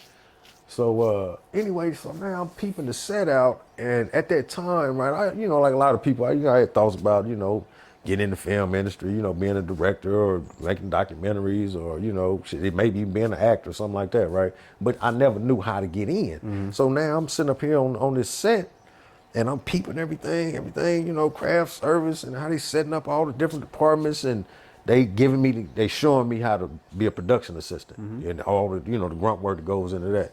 So I'm like, oh, wait. So around lunchtime, right, it was a few black folks that was up in there, you know what I mean? And when you get on the set, you know what I'm saying? Sometimes, that's why Streetlights was an organization that got created because it helped minorities get into something that otherwise they wasn't able to get in. Right. You understand what I'm saying? Secret society, boy. Exactly. It's a buddy system. You feel me? Anyway, so I seen these black folks on the set, man, and I said, let me slide up on them and talk to them and see how they got in this. So I get up on me and the brother, I'm sitting up making small talk with him. And so I said, man, how you end up getting in this, man? Get involved in this. He said, honestly, bro, I went through Streetlights. And I said, what the fuck is Streetlights? And he said, it's a nonprofit to help minorities get into the entertainment industry. I said, oh yeah, run that hookup. And so I ended up, going back to the house. I looked on the computer and peeped it. I just missed one of the classes. I think they used to do one or like 3 or 4 a year or something. So anyway, I kept that information because at that time I had enough sense to know, like, I don't want to just depend on my in-laws to be getting me no jobs and shit like that. I said, man, if the old boy said they got a little something that might help me, I'm gonna get in, and I'm gonna go ahead and explore that. Right. So anyway, man, once I did that L'Oreal commercial, then I ended up doing a Chevy commercial. No, it was Chevy and then an Allstate. And each way, how it is when you first, get on the set. It's cool, man. It's like, it's a different world. It's an experience that like no other. No other, man. It's just, it's like you see how the magic happens, And if I'm gonna be honest with you, it takes away a little bit of the magic too, a little bit. You know what I'm saying? Because it's almost like when you see behind that curtain. You know what I'm saying? It's like you peep it. You know what I mean? Right. But it's like it's still a beautiful thing to see how certain Just things. be a part of it. Yeah, and how they do it and how it works. Oh, that's how they do that. Seeing green screen and seeing, different camera angles and lighting, how they prepare, and how all the work to go into it. Right. You feel me? People just sit up here for a 30-second commercial. You feel what I'm saying? The work to go into it. For real. It's crazy. It's exciting though. It is. Once you're a part of it, you get acclimated. Yeah, it is, man. But look, you joined Streetlights at this time, or you just saw? No, so I got the plug. Okay. So it took a few months maybe to get in Streetlights. Okay. And this is one of those times in my life, bro, where self-doubt starts sitting in. Because you remember you had to write an essay. For sure. To get in, like a 4-page essay. Yeah. So here I'm sitting at the computer, right? Thinking about, here I am. At this time, I'm about 31 years old. Right. Something like that. And they talking about write this essay. But keep in mind, I've been in prison 3 times. You feel me? Yeah. So now how you gonna talk about this? How you gonna explain? So I'm sitting there and I kept on like, oh, they ain't messing with me. Well, so granted, it's for those type of situations. If you remember, it was for that type of. Yeah. It was established for that. Yeah. And so anyway, bro, you know what? I said, you know what, man? I said, man, you need to just own it. Don't downplay it. Just embrace it. Own it. Let it out. And let it out, bro. And I put that letter together. And I don't know if you probably don't remember, but remember how we had to get interviewed? Remember it was all up. Remember it was about 5 of everything. Listen, listen. Like a panel. Listen, because they had said it was about helping minorities get in. I don't know why I thought this was gonna be some black folks. Listen, And then we get up in there. No, I just assumed. And we get up in there with You him. mean black folks only? No, what I mean is. Oh, the people, the organization. Exactly. This is what I'm saying. no. No. This is what I mean. You no. understand what I'm saying? Yeah. So I go up in here it is 4 white women and the one black dude. Yeah. So it threw me off. Because, I'm a little comfortable. Again, my social skills, remember, they were studied in prison. Remember that Arrested Development? Mm-hmm. So now here I am sitting up here with these 4 white women, and I'm like, okay. And so we had the interview, but the interview went well, bro. And long story short, they end up letting me in, but I didn't know for a long time if I got in or not. Okay. You feel what I'm saying? But that's There's how a me little and you, wait period. Yeah, that's how me and you end up meeting. Yes, sir. You know what I'm saying? Yes, Me, sir. you, Dorian. We had a call. It was 13 of us. Dorian, me, you, Dacia, Dorian, Eric, Dacia, James. I can't name them all. Me neither, man. The Hispanic chick. The Hispanic. I used to like her. It was a few I used to Jessie. like. You remember with the face? Yeah, Dacia was bad. Dacia James. Remember when she did that she danced on with Kanye West? Yeah. Jamie Foxx, Gold Digger? Yeah. She was doing her thing. She was doing her thing. So you working, not working, I'm sorry. So as I remember, we go through the class and everything like that. Mm-hmm. And then they provide you with about 6 months worth of jobs. So after Streetlights, you started work? Well, doing Streetlights, if you recall, you know what I'm saying, I never even graduated from Streetlights. Oh, tell me about it. This is another one of the periods where it was like, oh, a slip. Now, if you don't know Streetlights, ladies and gentlemen, they do, in a sense, help you with bills if you need be. They have to be justified. Cell phone, minor gas if you need be. You can turn in receipts. But it's not going to give you enough to live in LA even back then. So I kind of already know where you're going, but go ahead. Yeah, you remember. Okay, so bottom line is, bro, is that I end up slipping one day because you remember they used to do drug tests. Mm-hmm. You feel me? And one day I ended up slipping. Bro, I quit smoking. I used to blow every day. Okay. You feel me? And so when I knew that they was going to do the drug test, I stopped smoking weed. Okay. You dig what I'm saying? I shut it down. And I hit the green leaf on Crenshaw because, it still stay up in you 30 days. I hit the green leaf on Crenshaw just so I can have something. So anyway, bro, it was like I quit smoking weed, and then that self-doubt start creeping in, bro. It was like, because remember they kept saying you keep calling to check to see if you made it in or not. Sure. So I kept calling, bro, and it was like, he was like, oh, we don't know yet. So I had this doubt. So here I am sitting up here, hit me and my one of my homeboys, we watching the game. It was the finals. I can't remember who playing, but he smoked weed like people smoke cigarettes. So he up in there blowing, and I'm sitting up here watching the game and just sitting up here thinking man, they ain't about to let me in. I said, man, let me hit that. Bit discouraged. Right. Took the blunt, right? Hit the blunt one time, passed it back. This was Sunday. Either Saturday or Sunday. I called Monday. He said, you're in. Right. You're in. So I get in. And I was in Streetlights. I can't remember how long I was in before the Dirty came. I think it was because I remember the first week we did Brothers Keeper with Ronnie. That was in Hollywood. Mm-hmm. Second week we went to Burbank. Mm-hmm. That's where we took the test. That's when we were on the lot, right? That's when we was on the lot. Right. So the test. So I ain't gonna say who went with me. It was 2 other people. They smoked weed that morning. And we all sitting out sweating bullets at the test center in Hollywood. But these dudes is younger than me though. They sitting up drinking water. Yeah. They popping another little pill. Called niacin or something like that, right? Yeah, something called niacin. Y'all know about niacin. Something like that. And I'm sitting up like, that shit ain't gonna work. You feel me? I go up in there. All of us go up in there and piss. And we have class. And only motherfucker come back dirty is me. Dirty. And these 2 little cats was smoking weed that morning. Mm-hmm. Long story short, Had been smoking probably. Been blowing. Yeah. You understand me? And so That was Pistons. now. Listen, now I want to say this, right? I want y'all to understand something. I want y'all to know something. Y'all watching this. When you got a woman on your team, and she's there for you, she's sacrificing, she's deferring, she's trusting your judgment, all that.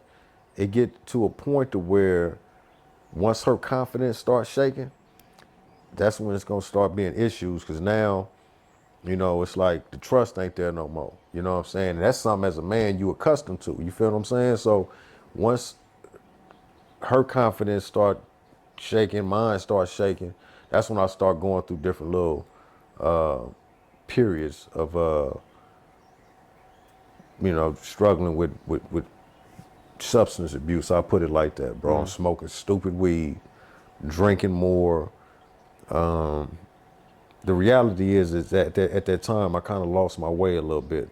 Once that street light thing, because now I had to come home and tell my wife, and she was always had an issue with the weed. Like, nigga, you smoke too much weed. This, and that. She don't That was smoke just weed. affirming her. Exactly. You feel me? So now here I done fucked off an opportunity based on me not having the self-discipline. I used that word a while back about discipline, lacking that discipline, and I fucked off an opportunity.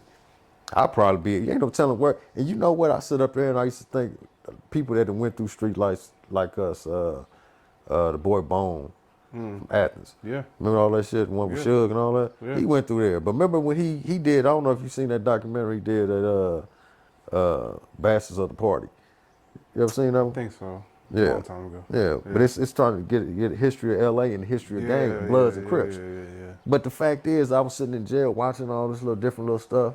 Sitting up, Quentin Tarantino, he used to be a production assistant, worked his way up, slid that screenplay. See, all the stuff that me and you, bro, if I'm different choices, habits, you know what I'm saying? So it was like, the reality, I'm gonna fast forward this, right? So once it got to the point to where I made so many different choices that put me in a certain financial burden, now I had to go back to what I knew, the streets. You dig what I'm saying? Because now I done put myself in such a situation where the only way I seen get myself up out of it was, as my kids say now, chasing the bag. I had to go get the bag. Regardless of the consequences, you knew it could bring you. Exactly. And see, the thing is that I'm glad you used that word consequence, right? Because, a lot of times when you in the moment of doing, you don't think about the consequence. You think about the execution. You feel what I'm saying? Because if the execution is right, then the outcome is going to be right. You feel what I'm saying? If you slipping on your execution, then that's where you got to worry about the consequence. That's where the criminal thinking mind come in at. So I start getting back, what I knew. You know what I'm saying? And, I was always a stick-up kid, so I'd see a lick, go get it. You feel me? I'd see something, go get it. And You still with your wife at the time? yeah, you know what I'm saying? But and I'm not knowing how in trouble we are at that time, right? But we in trouble. Okay. And so something ended up taking place, bro, that now keep in mind, it's 2006. And you still only have one kid at the time? Yeah, I got one kid. Okay. And we'll go into that in a minute. I'll get you with that one in a minute. But so at this time, right, it's like me and wifey going through some things. It's 2006, Valentine's Day. Now, I'm such a selfish dude, right? Bro, I ain't got nothing for Valentine's Day, nothing, you know what I'm saying? And I'm using because we in such a financial situation, As it's an just like we ain't, excuse? yeah, and then I was always one of the ones to get real philosophical about paganism. Now all of a sudden, shit. yeah, I want to talk about pagan. Man, them holidays is bullshit. And, all that. You know what I Sucker mean? shit. Right. So she come in, right? Check this out. No, let me tell you. Check this out. So she come in, right?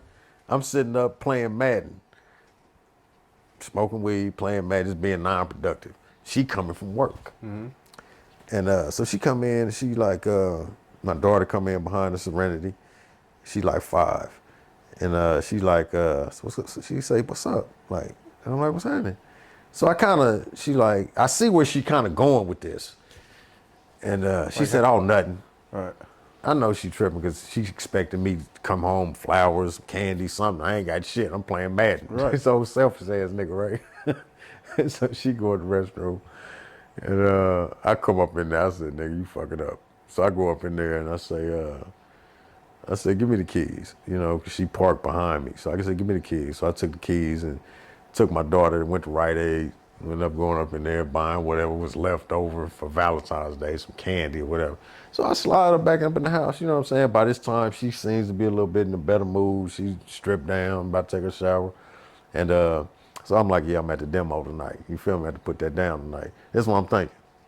So I didn't know this, right? We got identical phones. So when I left to go to Rite Aid, I picked up her phone, and I'm thinking it's mine. Mm-hmm. So I got her phone in my pocket. I ain't even knowing. So I'm sitting up making the bed while she's doing something. So my phone vibrate. Now back then, man, to keep in mind, it's 2006. I'm old school, right? I wasn't really into texting back then. Mm-hmm. You know what I'm saying? But that texting is the shit now. Back then, it was like, oh, you call me. But so somebody left me a text. I'm thinking they left it for me, right. But it's her phone. Mm-hmm. So I look at the text. I'm high, so I think I'm tripping. And they double back with another one.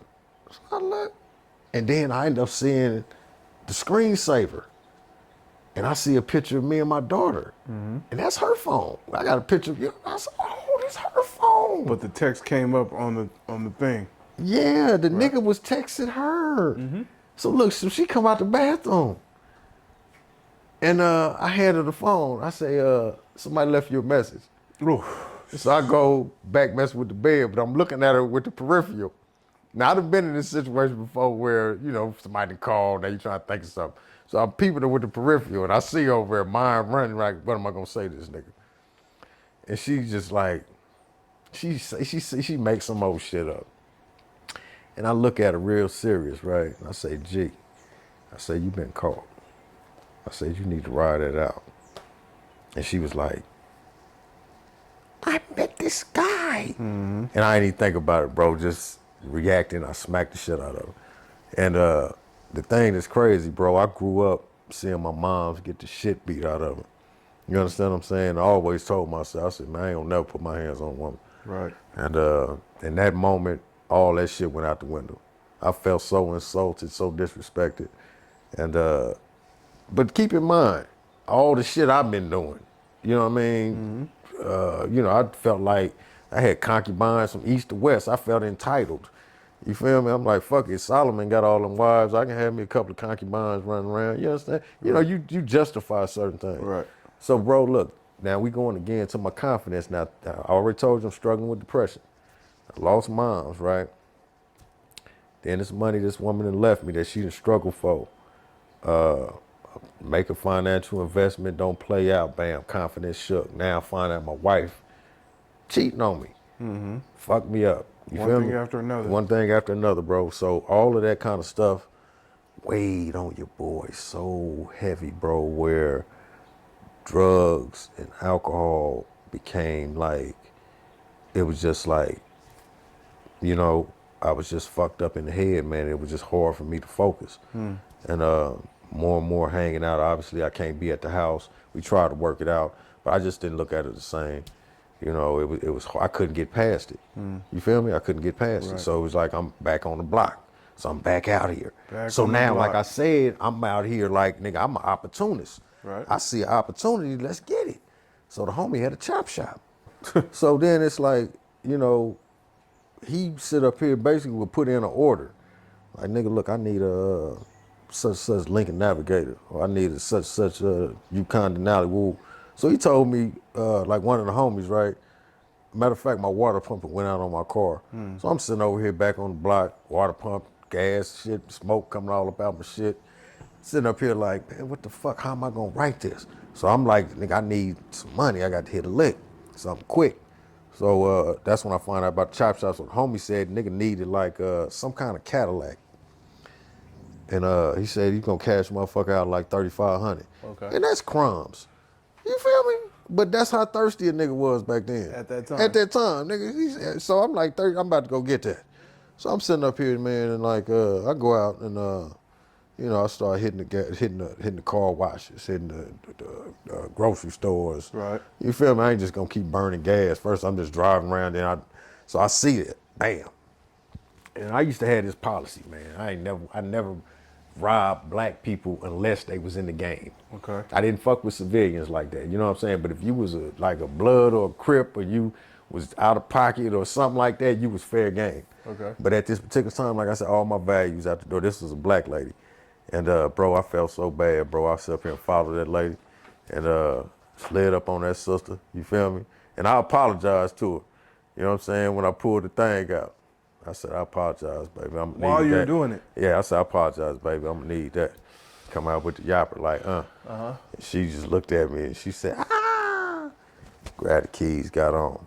And as I'm sitting up driving away, right, I'm saying to myself, nigga, you just, and it's like you know within yourself, you done crossed the line. How far, you feel me? You done, nigga, what? I'm sitting up here driving to the spot, still thinking like, nigga, how the fuck you got to this? Up here looking, make sure the police ain't rude. You feel me? And then so look, I'm in this. So now, boy cashed me out $3,500. So I'm sitting up. I'm one of them kind of dudes where I want to see like, okay, what is he got going on? So I end up seeing how the operation worked, and I said, oh, that's what he doing. So I said, okay. So then I started doing what he was doing. I want more money. I want $3,500. I want $35,000. So I started playing with it like that. You feel what I'm saying? And long story short, bro, it was like one night, you feel me? Because the way we used to do it, make sure the car ain't got no low jack on it, park it somewhere, make sure it's good before you bring it to the spot. And usually I pay a motherfucker to go get that and bring it. Right. This night, can't get nobody, fuck it, I go get it. And it was almost the same identical thing when I caught that felony evade when I told you I had that gun. I'm going this way, police going that way. And they turn around and they get on me. Nigga, I know how to drive. This nigga he know how to drive good too. He on me. He ain't giving me no separation. Right. And I got a cannon in the car. So I'm trying to get rid of it. You feel me? Right. But he ain't giving me no separation, bro.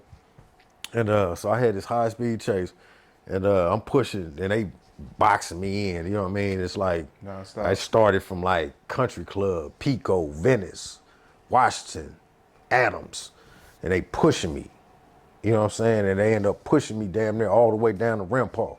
So as I'm pushing, I'm sitting up here like, okay, I'm a fake left and go right. You feel me? And I tried to fake left, go right, car didn't have a handle. Bam, I crashed. Now look how God with me though. I got the gun on my lap. So as soon as I crashed into the pole, bam, gun fall. You know what I mean? I hear him, woo, woo. So I pick the gun up, jump up out the car, and I'm running like this to shield myself, bam, and I throw the gun up under the car. Now keep in mind, this is pre-Black Lives Matter and George Floyd and Breonna Taylor and all. It ain't nothing, man. LAPD do what the fuck they want to do with impunity. Right. They will kill you, and it's a wrap. You understand what I'm saying? So I'm sitting up here on this dark ass street on Rempart and just tossed this pistol, hit the back, and it was just a wrap, homie. The tall ass fence, barbed wire, I was stuck. It wasn't funny at the times when they come up in that motherfucker. I just like, all right, man. And they come up in there and like start putting hands on me. But look, stop resisting. I ain't resisting nothing, but they just beating the shit out of me. But they saying it loud just in case somebody see it. Right. You understand? Resisting. They gotta, that's on record. Stop resisting, right. For recording and all that bullshit. So yeah. man, look, I go to jail, bro. And So this is your fourth time. it's my fourth time.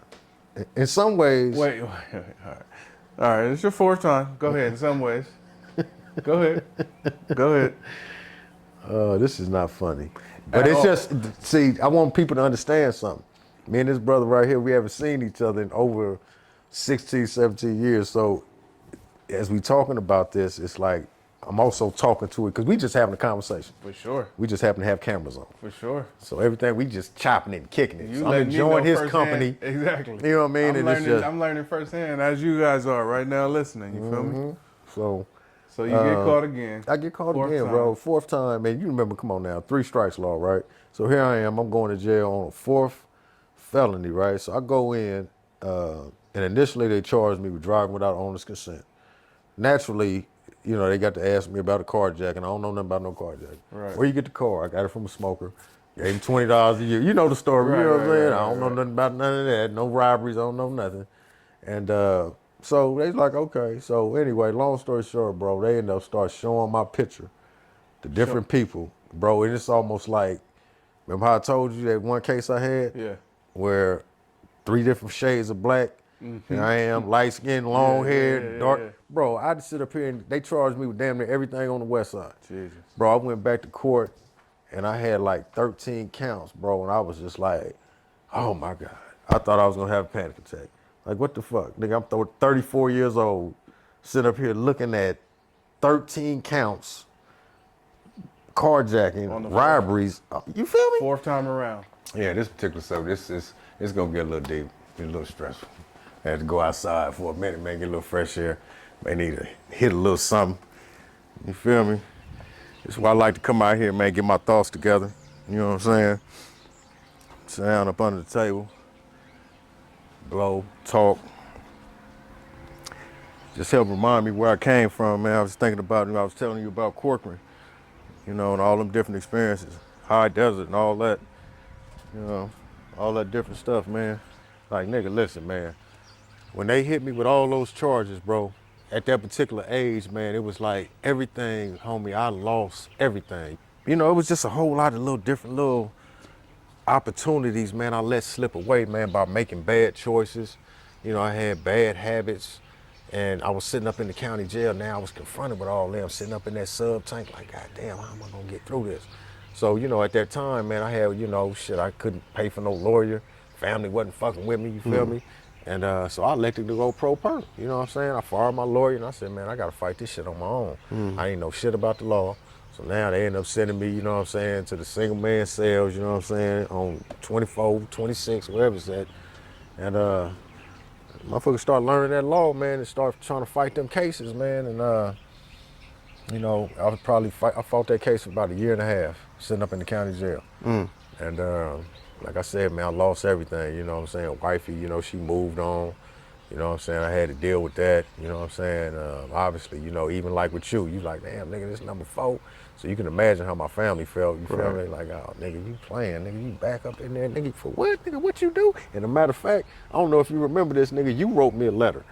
You know what I'm saying? I was sitting in the Twin Towers, man, and I wrote you, and you wrote me a letter back, you know what I'm saying? And you know, you showing love at the same time. You like, bro, you know what I'm saying? I'm gonna be honest with you, man. It's like, nigga, you fucking up, nigga.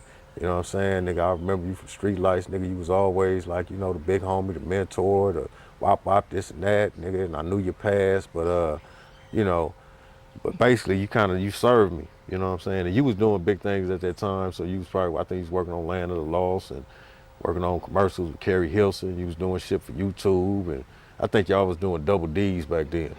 You feel what I'm saying? Good times, man. Yeah, you feel me? So now here I am in jail, sitting up looking at 100 years like, oh my God. So long, man, I went to court, finally went to trial. 100 years? I was looking at 100 years, man. I told you, they pretty much charged me with everything on the west side. Jesus. So I went to jail, they found me guilty of everything. And you know, it's certain aspects of the legal system, man, that's, like I told you, it's easy for you to fall into victim mode. Like I told you that one time, even though we went out to rob this spot, I'm sitting up minimizing my role because I'm driving. I didn't have a gun, you feel what I'm saying? Right. So here I am in this particular situation, like, okay, I did some things, but I didn't do that. You feel what I'm saying? Right. So now it's put me in a mind where it's easier for me as a defense mechanism, because it's hard for somebody to look at themselves and accept certain things that we did in life. You know what I'm saying? That's why we need to dehumanize certain people. That's why, you know, Crips are crabs and Bloods are slobs and Mexicans is wetbacks and whites is crackers and blacks is niggas. You know what I'm saying? Because you take away somebody's humanity, it's easy to, you know, either do low to them or not treat them, you know, with dignity. Right. You feel me? But so, man, I went through that period, man, where I was sitting up there playing the victim, and I went to jail, man, and the biggest thing when I went back to prison, bro, was having to deal with the brothers on the yard that I left. Like I told you, it was dudes I went to prison with. I was back in '94. Nigga, they had life. They still up in there. So they looking at me like, Listen, nigga, they let come you back, go. bro. You We done come already back. had this conversation, my boy. Like, nigga, you playing. Like, Fourth nigga. time around, my Right. boy. So I didn't really want to have that conversation with them dudes. Right. And to be honest with you, you know what I'm saying, it was a lot of my thinking. It had changed and shifted at that time, but I wasn't fully on the path for rehabilitation and recovery just yet. You feel me? You know, at that time, bro, like I said, I'm just trying to wrap my mind around the reality of 86 years, nigga. How you gonna get through this? But like I said, the thing that kept me 86 going was years. hope and the law.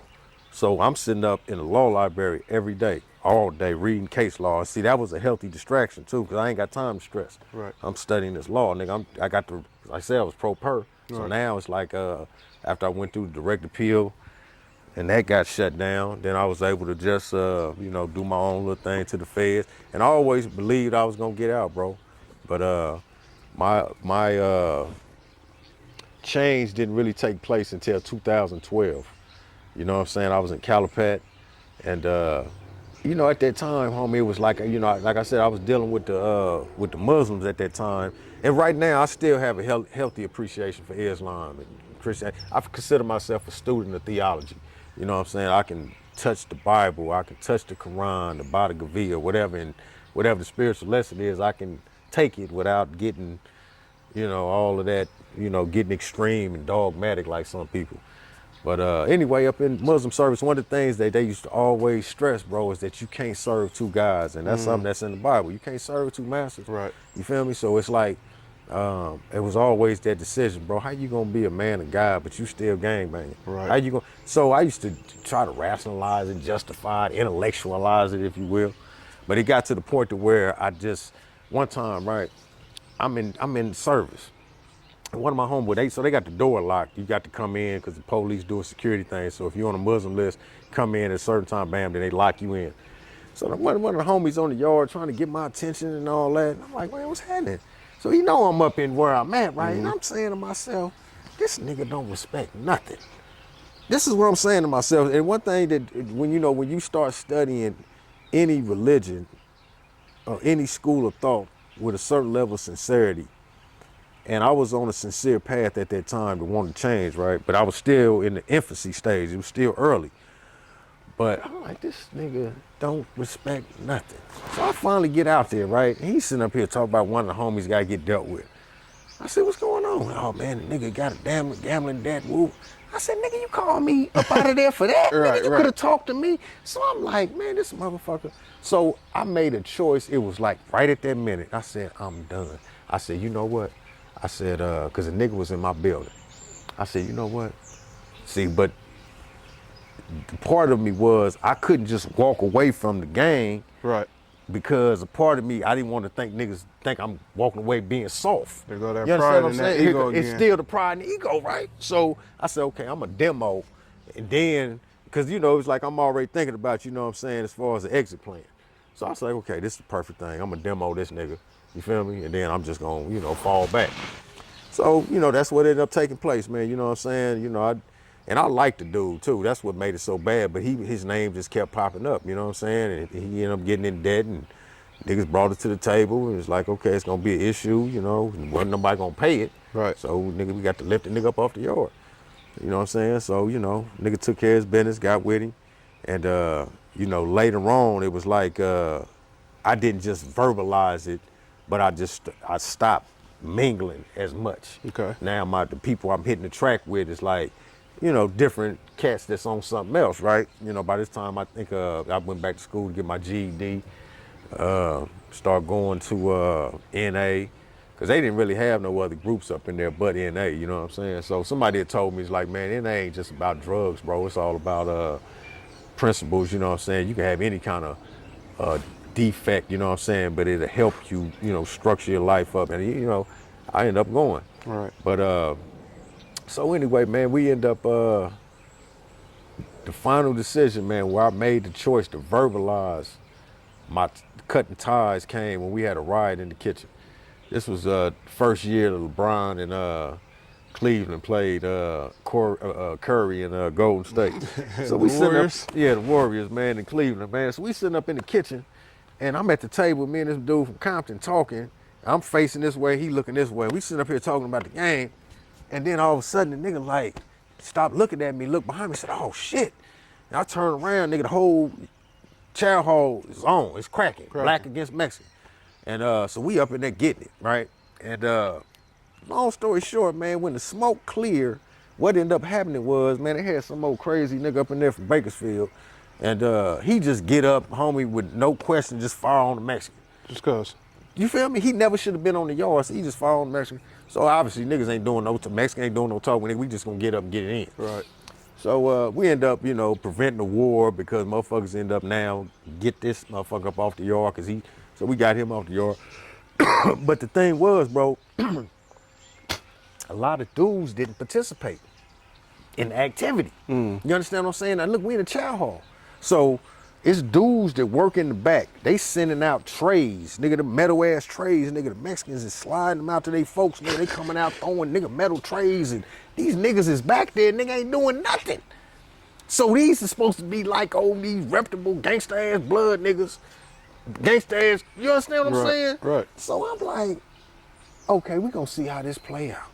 You understand what I'm saying? Because it's like I say, it's like, a lot of times niggas pick and choose, you know what I'm saying, in that game. It's like, okay, he do something wrong, nigga. We gonna DP him or we gonna do something, but he do it wrong just because that's the OG or that's such little brother or cousin or daddy or whatever. We gonna give him a pass. Right. Nigga, that's what they end up doing, nigga. These niggas end up having these niggas run some laps or something. I said, nigga, I'm done. I end up going around, first I go to my tribe. Because you know when you got the Bloods as a collective body, but it's like the UN. You understand what I'm saying? You got the 20s, you got all these different people. So I go to my hood first, tell them what's happening. They like, nigga, I already know, nigga. So once I take care of business with home, then I just go around to certain people up in the dorm. I had love, respect for, like, look, nigga, I'm on a certain path. Woo, woo, woo. They ain't consistent no more. I ain't with that no. So I ended up falling back. They was cool with that? It was some of them that was cool with it, and obviously it was some of them ain't. So this is, again, man, when I tell you you're going to get tested on everything you believe in. So now, again, ego.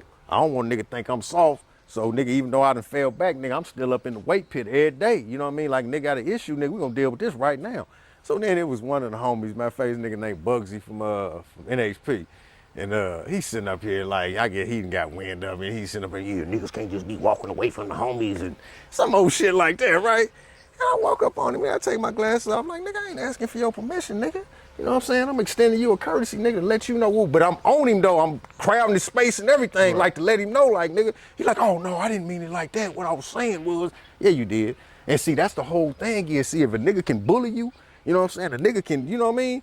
Nigga, we gonna get this in right now, nigga. You feel me? So that was like, and I was ready, because I made that decision. I'm cool. And I'm ready to get hands-on to defend that. I'm gonna be a man. Right. You know what I'm saying? So now I done transitioned from Popeye to learning how to be Jessie again. And when I had to learn how to be Jessie again, nigga, I had to rethink, and I had to go back, and I had. How many years in on this fourth bid you learning this? Shit, at least I caught that case 2007, so this like 2012. Yeah, like about 5. I was there for about 5 in. You know what I'm saying? So I caught it at 34. So keep in mind, I'm about 39, going on pushing 40. So in total, your first time, your second time, your third time, plus these 5 years. If you count all that, that's how long it took you to really learn, huh? Yeah, I think you're right, bro. Because I think the thing is, see, when you was like, oh, you been in prison once, twice, 3 times, 4. See, you can't look at certain, at least in my mind, you can't see it in isolation like that, because the reality is that all of that time period is connected, because I was still locked into a certain frame of thinking. And that's why I just connected. You understand what I'm saying? I was still stuck into a certain kind of place. So all of that, from the first time I set foot into the first penitentiary, Wasco, Salt on Staff, Pelican Bay, and everything after that, Corcoran, High Desert, Tehachapi. You understand what I'm saying? All of them different little Calipat, you know what I mean? Lancaster, San Quentin, all of them prisons, bro. It's like all of them experiences, man. And I've been out 4 months, bro, and I still sit down and, man, I just marvel at the fact that I was given another opportunity, man. And I'm grateful, man. 'Cause like I said, bro, I had 86 years, man. And the reason that I'm right here right now, bro, because I made a choice to change my habits. I said, you know what, man, I'm gonna go back to school. I'm gonna go get my GED. Right. You understand what I'm saying? Because it was like, I remember, man, I was, like I said, I'm trying to wrap my mind around this time. And when I was at this particular spot, it used to be this old man used to walk the track, and I knew he'd been down a long ass time. Old as a motherfucker, but he's steadily pushing. Old with his shirt off, just pushing. And I said, I need to tap in with him, you know what I'm saying? So, you know, I end up befriending him, and we used to kick it, and I used to just ask him questions like, man, how long you been down? By that time, he'd been down about 32, 33. You got to just find something to make you feel relevant as a man. You feel me? And that's when I start going through, looking around, and you start seeing certain people in prison, man, and it's like under the harshest conditions, you'll see certain people holding on to their dignity, man, and they find some kind of way, man, and they have certain light. You know, even Malcolm talked about that, you know what I'm saying? Malcolm X went to prison, you know what I'm saying? It's like you have certain people, even inside the belly of the beast, bro, even inside some of the darkest circumstances, man, you will have certain people that got that inner peace, that light. So I didn't even know whether or not I ever get out of prison. But I said, you know what, man, I want more than anything. I want peace. I want peace of mind. You know what I'm saying? I want to just, if my daughter come back into my life, you know what I'm saying? I want to make sure, you know, I'm on point, you know, I can bring some kind of value to her. Because if I'm just sitting up in prison, messing with the homies, running around, drinking pruno, smoking weed, doing all that, what kind of value am I bring to her when she come through as a teen or as in her early 20s and needs some, you know, Guidance. right. Right. So that's when I start going back to school, start going to them groups, and yeah, and everything started changing, man. And then I went to Lancaster, bro, got in that dog program, you know, start training them shelter dogs, and you know, I was going to Bible college, and you know, it was just like each thing I was doing, homie, I was building a portfolio that I didn't know, you know what I'm saying, that later on, you know what I'm saying, that was gonna be proved to be so critical in me coming home. You feel me? And it was like from 2012 to 2022, I didn't get no write-ups. You know, I got 2 degrees, got a certificate in paralegal studies, got an AA in biblical studies, numerous certificates in dog training. It's a blessing, man. Yeah, NA, you know, facilitating groups, mentoring youngsters, and, you know, doing all that, bro. And then that, some kind of way, end up, you know, making its way to the warden. You know, I end up, sending some more stuff in that made it to the courts.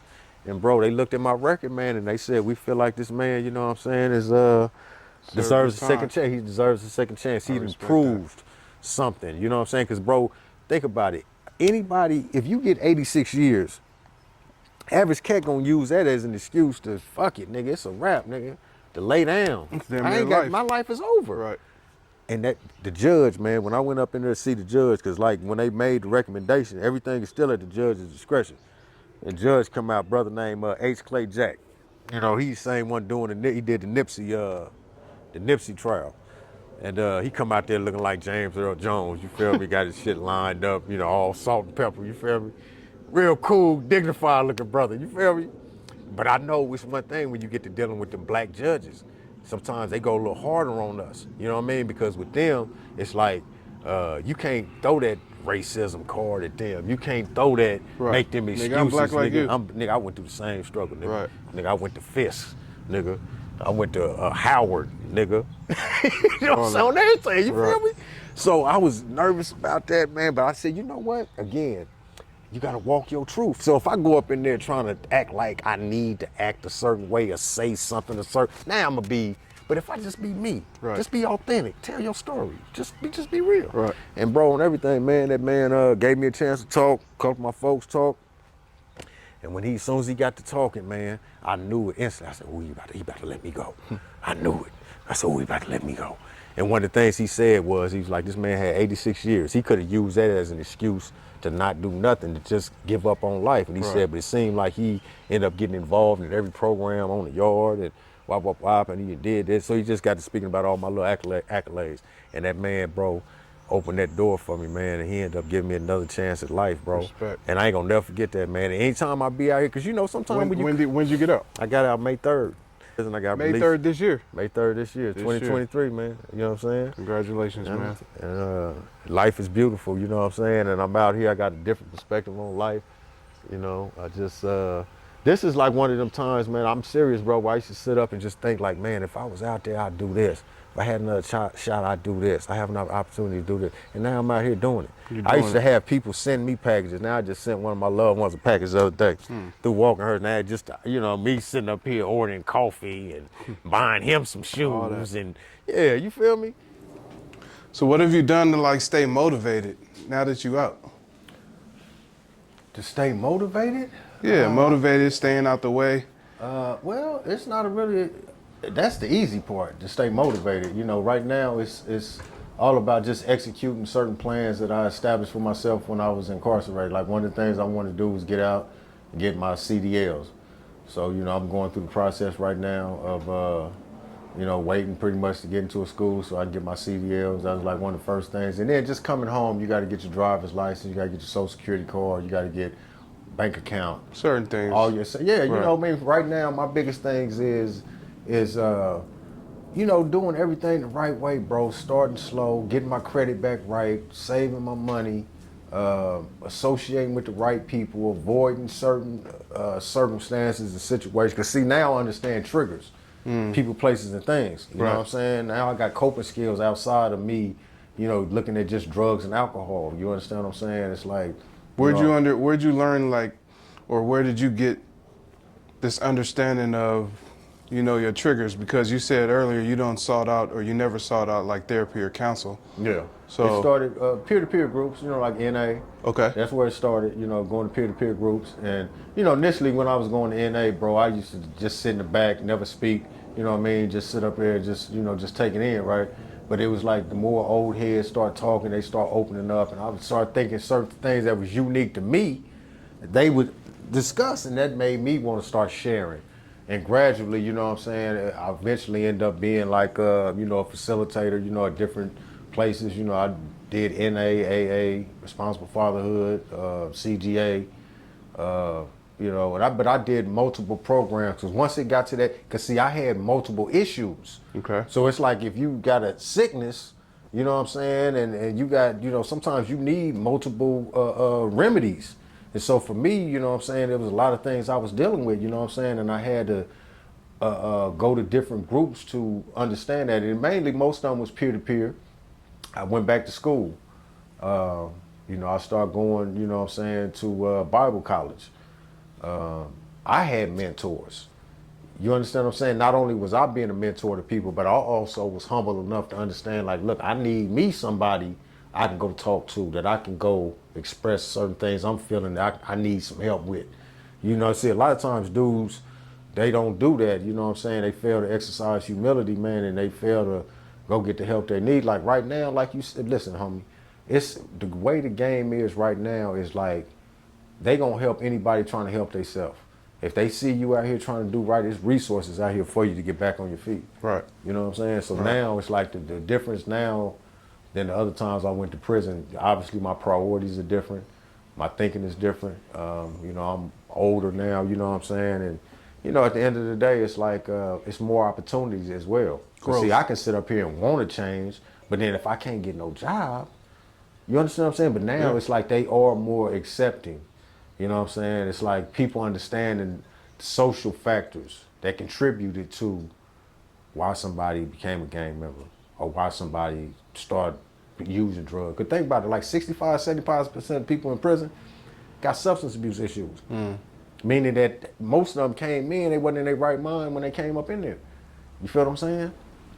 So, now it's like the thing that keeps me motivated is never going back to jail, bro. I love my freedom. I love being involved in my family's life, taking the dog out for a walk in the morning, going to Malibu Beach, going out to eat, having options, going to the grocery store, you feel me? Working, making money, getting off parole, want to get my passport. It's just a lot of things in life I want to be able to give back. I want to be there for people. And, I want to be an inspiration to people and let people know, man, like, bro, with work, commitment, you know what I'm saying, and sincerity, bro, you can change, homie. And I'm living proof of it, homie. 4 months ago, I was in San Quentin with 86 years. My date was 2070 something. Here I am sitting up here talking to you in West Hills. Calabasas right down the street. You understand what I'm saying? And bro, look, I mean, come on, man. God is good, bro. You feel me? But you know, at the end of the day, I had to put that work in. I had to make sacrifices. I had to fall back from the homies. You feel what I'm saying? I had to sit watching TV. I had to study. I remember the last class, bro, to get my AA, homie, I had to do statistics. You understand what I'm saying? And I don't know if you study statistics, bro, but that's subject right there, homie. That's another level. And when I did that. I did that. You overcame that. You feel me? I did that. Right. On everything, homie. That felt so good, bro. Man, come on, man. God is good, man. And I'm just right here, just ready to take advantage of this opportunity and live life to the utmost, man, and enjoy it. So what are some of the things that you would tell your younger self? Maybe that guy that was 15 and he was getting into those cliques and gangs and trying to shy away from his true self. Man, believe in yourself. Know who your friends are. Don't do drugs. Never join a gang. Stay in school. Even though all them little things, you know, it sounds so simplistic, right? But I think the reality is, bro, is that I just didn't have faith in myself, I don't think. And I think a lot of times, a lot of people, you know what I'm saying, lack that faith and that confidence in themselves. That's why they stay stuck in a certain place, in a rut. You know what I mean? Certain people, they don't even leave they neighborhood. You know, I talked to somebody, she said, I've been living in California my whole life. I ain't never been to the Getty Center. I ain't never been to the observatory. Some people ain't never been to the beach.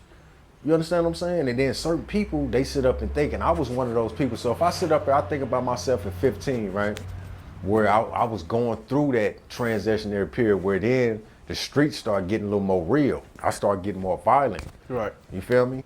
Yeah, it's a whole lot of things, man, that I would say to my younger self, man. But I think the biggest thing is that, you know, believe in yourself, man. You know, just believe in yourself. Do the hard work, trust the process. And like right now, when I talk to young people, I sit up here and tell them, like, how old are you? They be like, man, I'm 20-something. I say, bro, listen to me. I say, if you put yourself on a 3-year plan, financial plan, 5-year plan, it is. And I got the calculator out just to show them. I said, look, if you save this amount of money a year, just a month, for 1 year, that's what you're going to have. 3 years, you're going to have that. 5 years, you're going to have that. Right. You feel me? And there's so many things with my younger self, man, because there's so many different dimensions and aspects of life. You know what I'm saying? Financial, spiritual, physical, you know, and then just certain things, man, the way my relationship with my mom's, man, I have so many regrets with that, you know what I mean? I don't think, you know, and there's a lot of things I would have did differently in terms of being a son. You know, her sacrifice, I don't think, well, I know I didn't appreciate it the way that I should have. So, you know, it's a lot of things, man, as a young man, I would do different. Respect. What's the message you want to leave the people out here in 2023? In 2023, man, I just want everybody to know, man, that every now and then, you know, it's easy to focus on the negative, but there's so many other beautiful and positive things out here in life, man. It's just all about perspective. And I've just encouraged everybody, man, to just try to live one day at a time, set small goals for yourself, and, you know, do your homework. That's what I'm all about, man. You know what I mean? You see this? It's like having a laptop in your hand. It ain't nothing that you can't find out. You know what I'm saying? It's all kind of resources out here, and it's just all about living life and being healthy and happy, man. And I wish y'all well, man. Once again, this is Jessie Rush. I really appreciate y'all listening to my story. You know, sometimes a lot of things that I talked about, you know, it was kind of difficult to travel down that road again, but I think it's necessary for all of us to do that in life, man. If we want to be healthy and understand, you know what I'm saying, how we got to where we are. We're going to sometimes have to look in the rear view. But I wish y'all all well. God bless. Keep supporting the podcast, and wish you well. Peace. I appreciate you, bro, dog. Yep. Thanks, Appreciate man. you.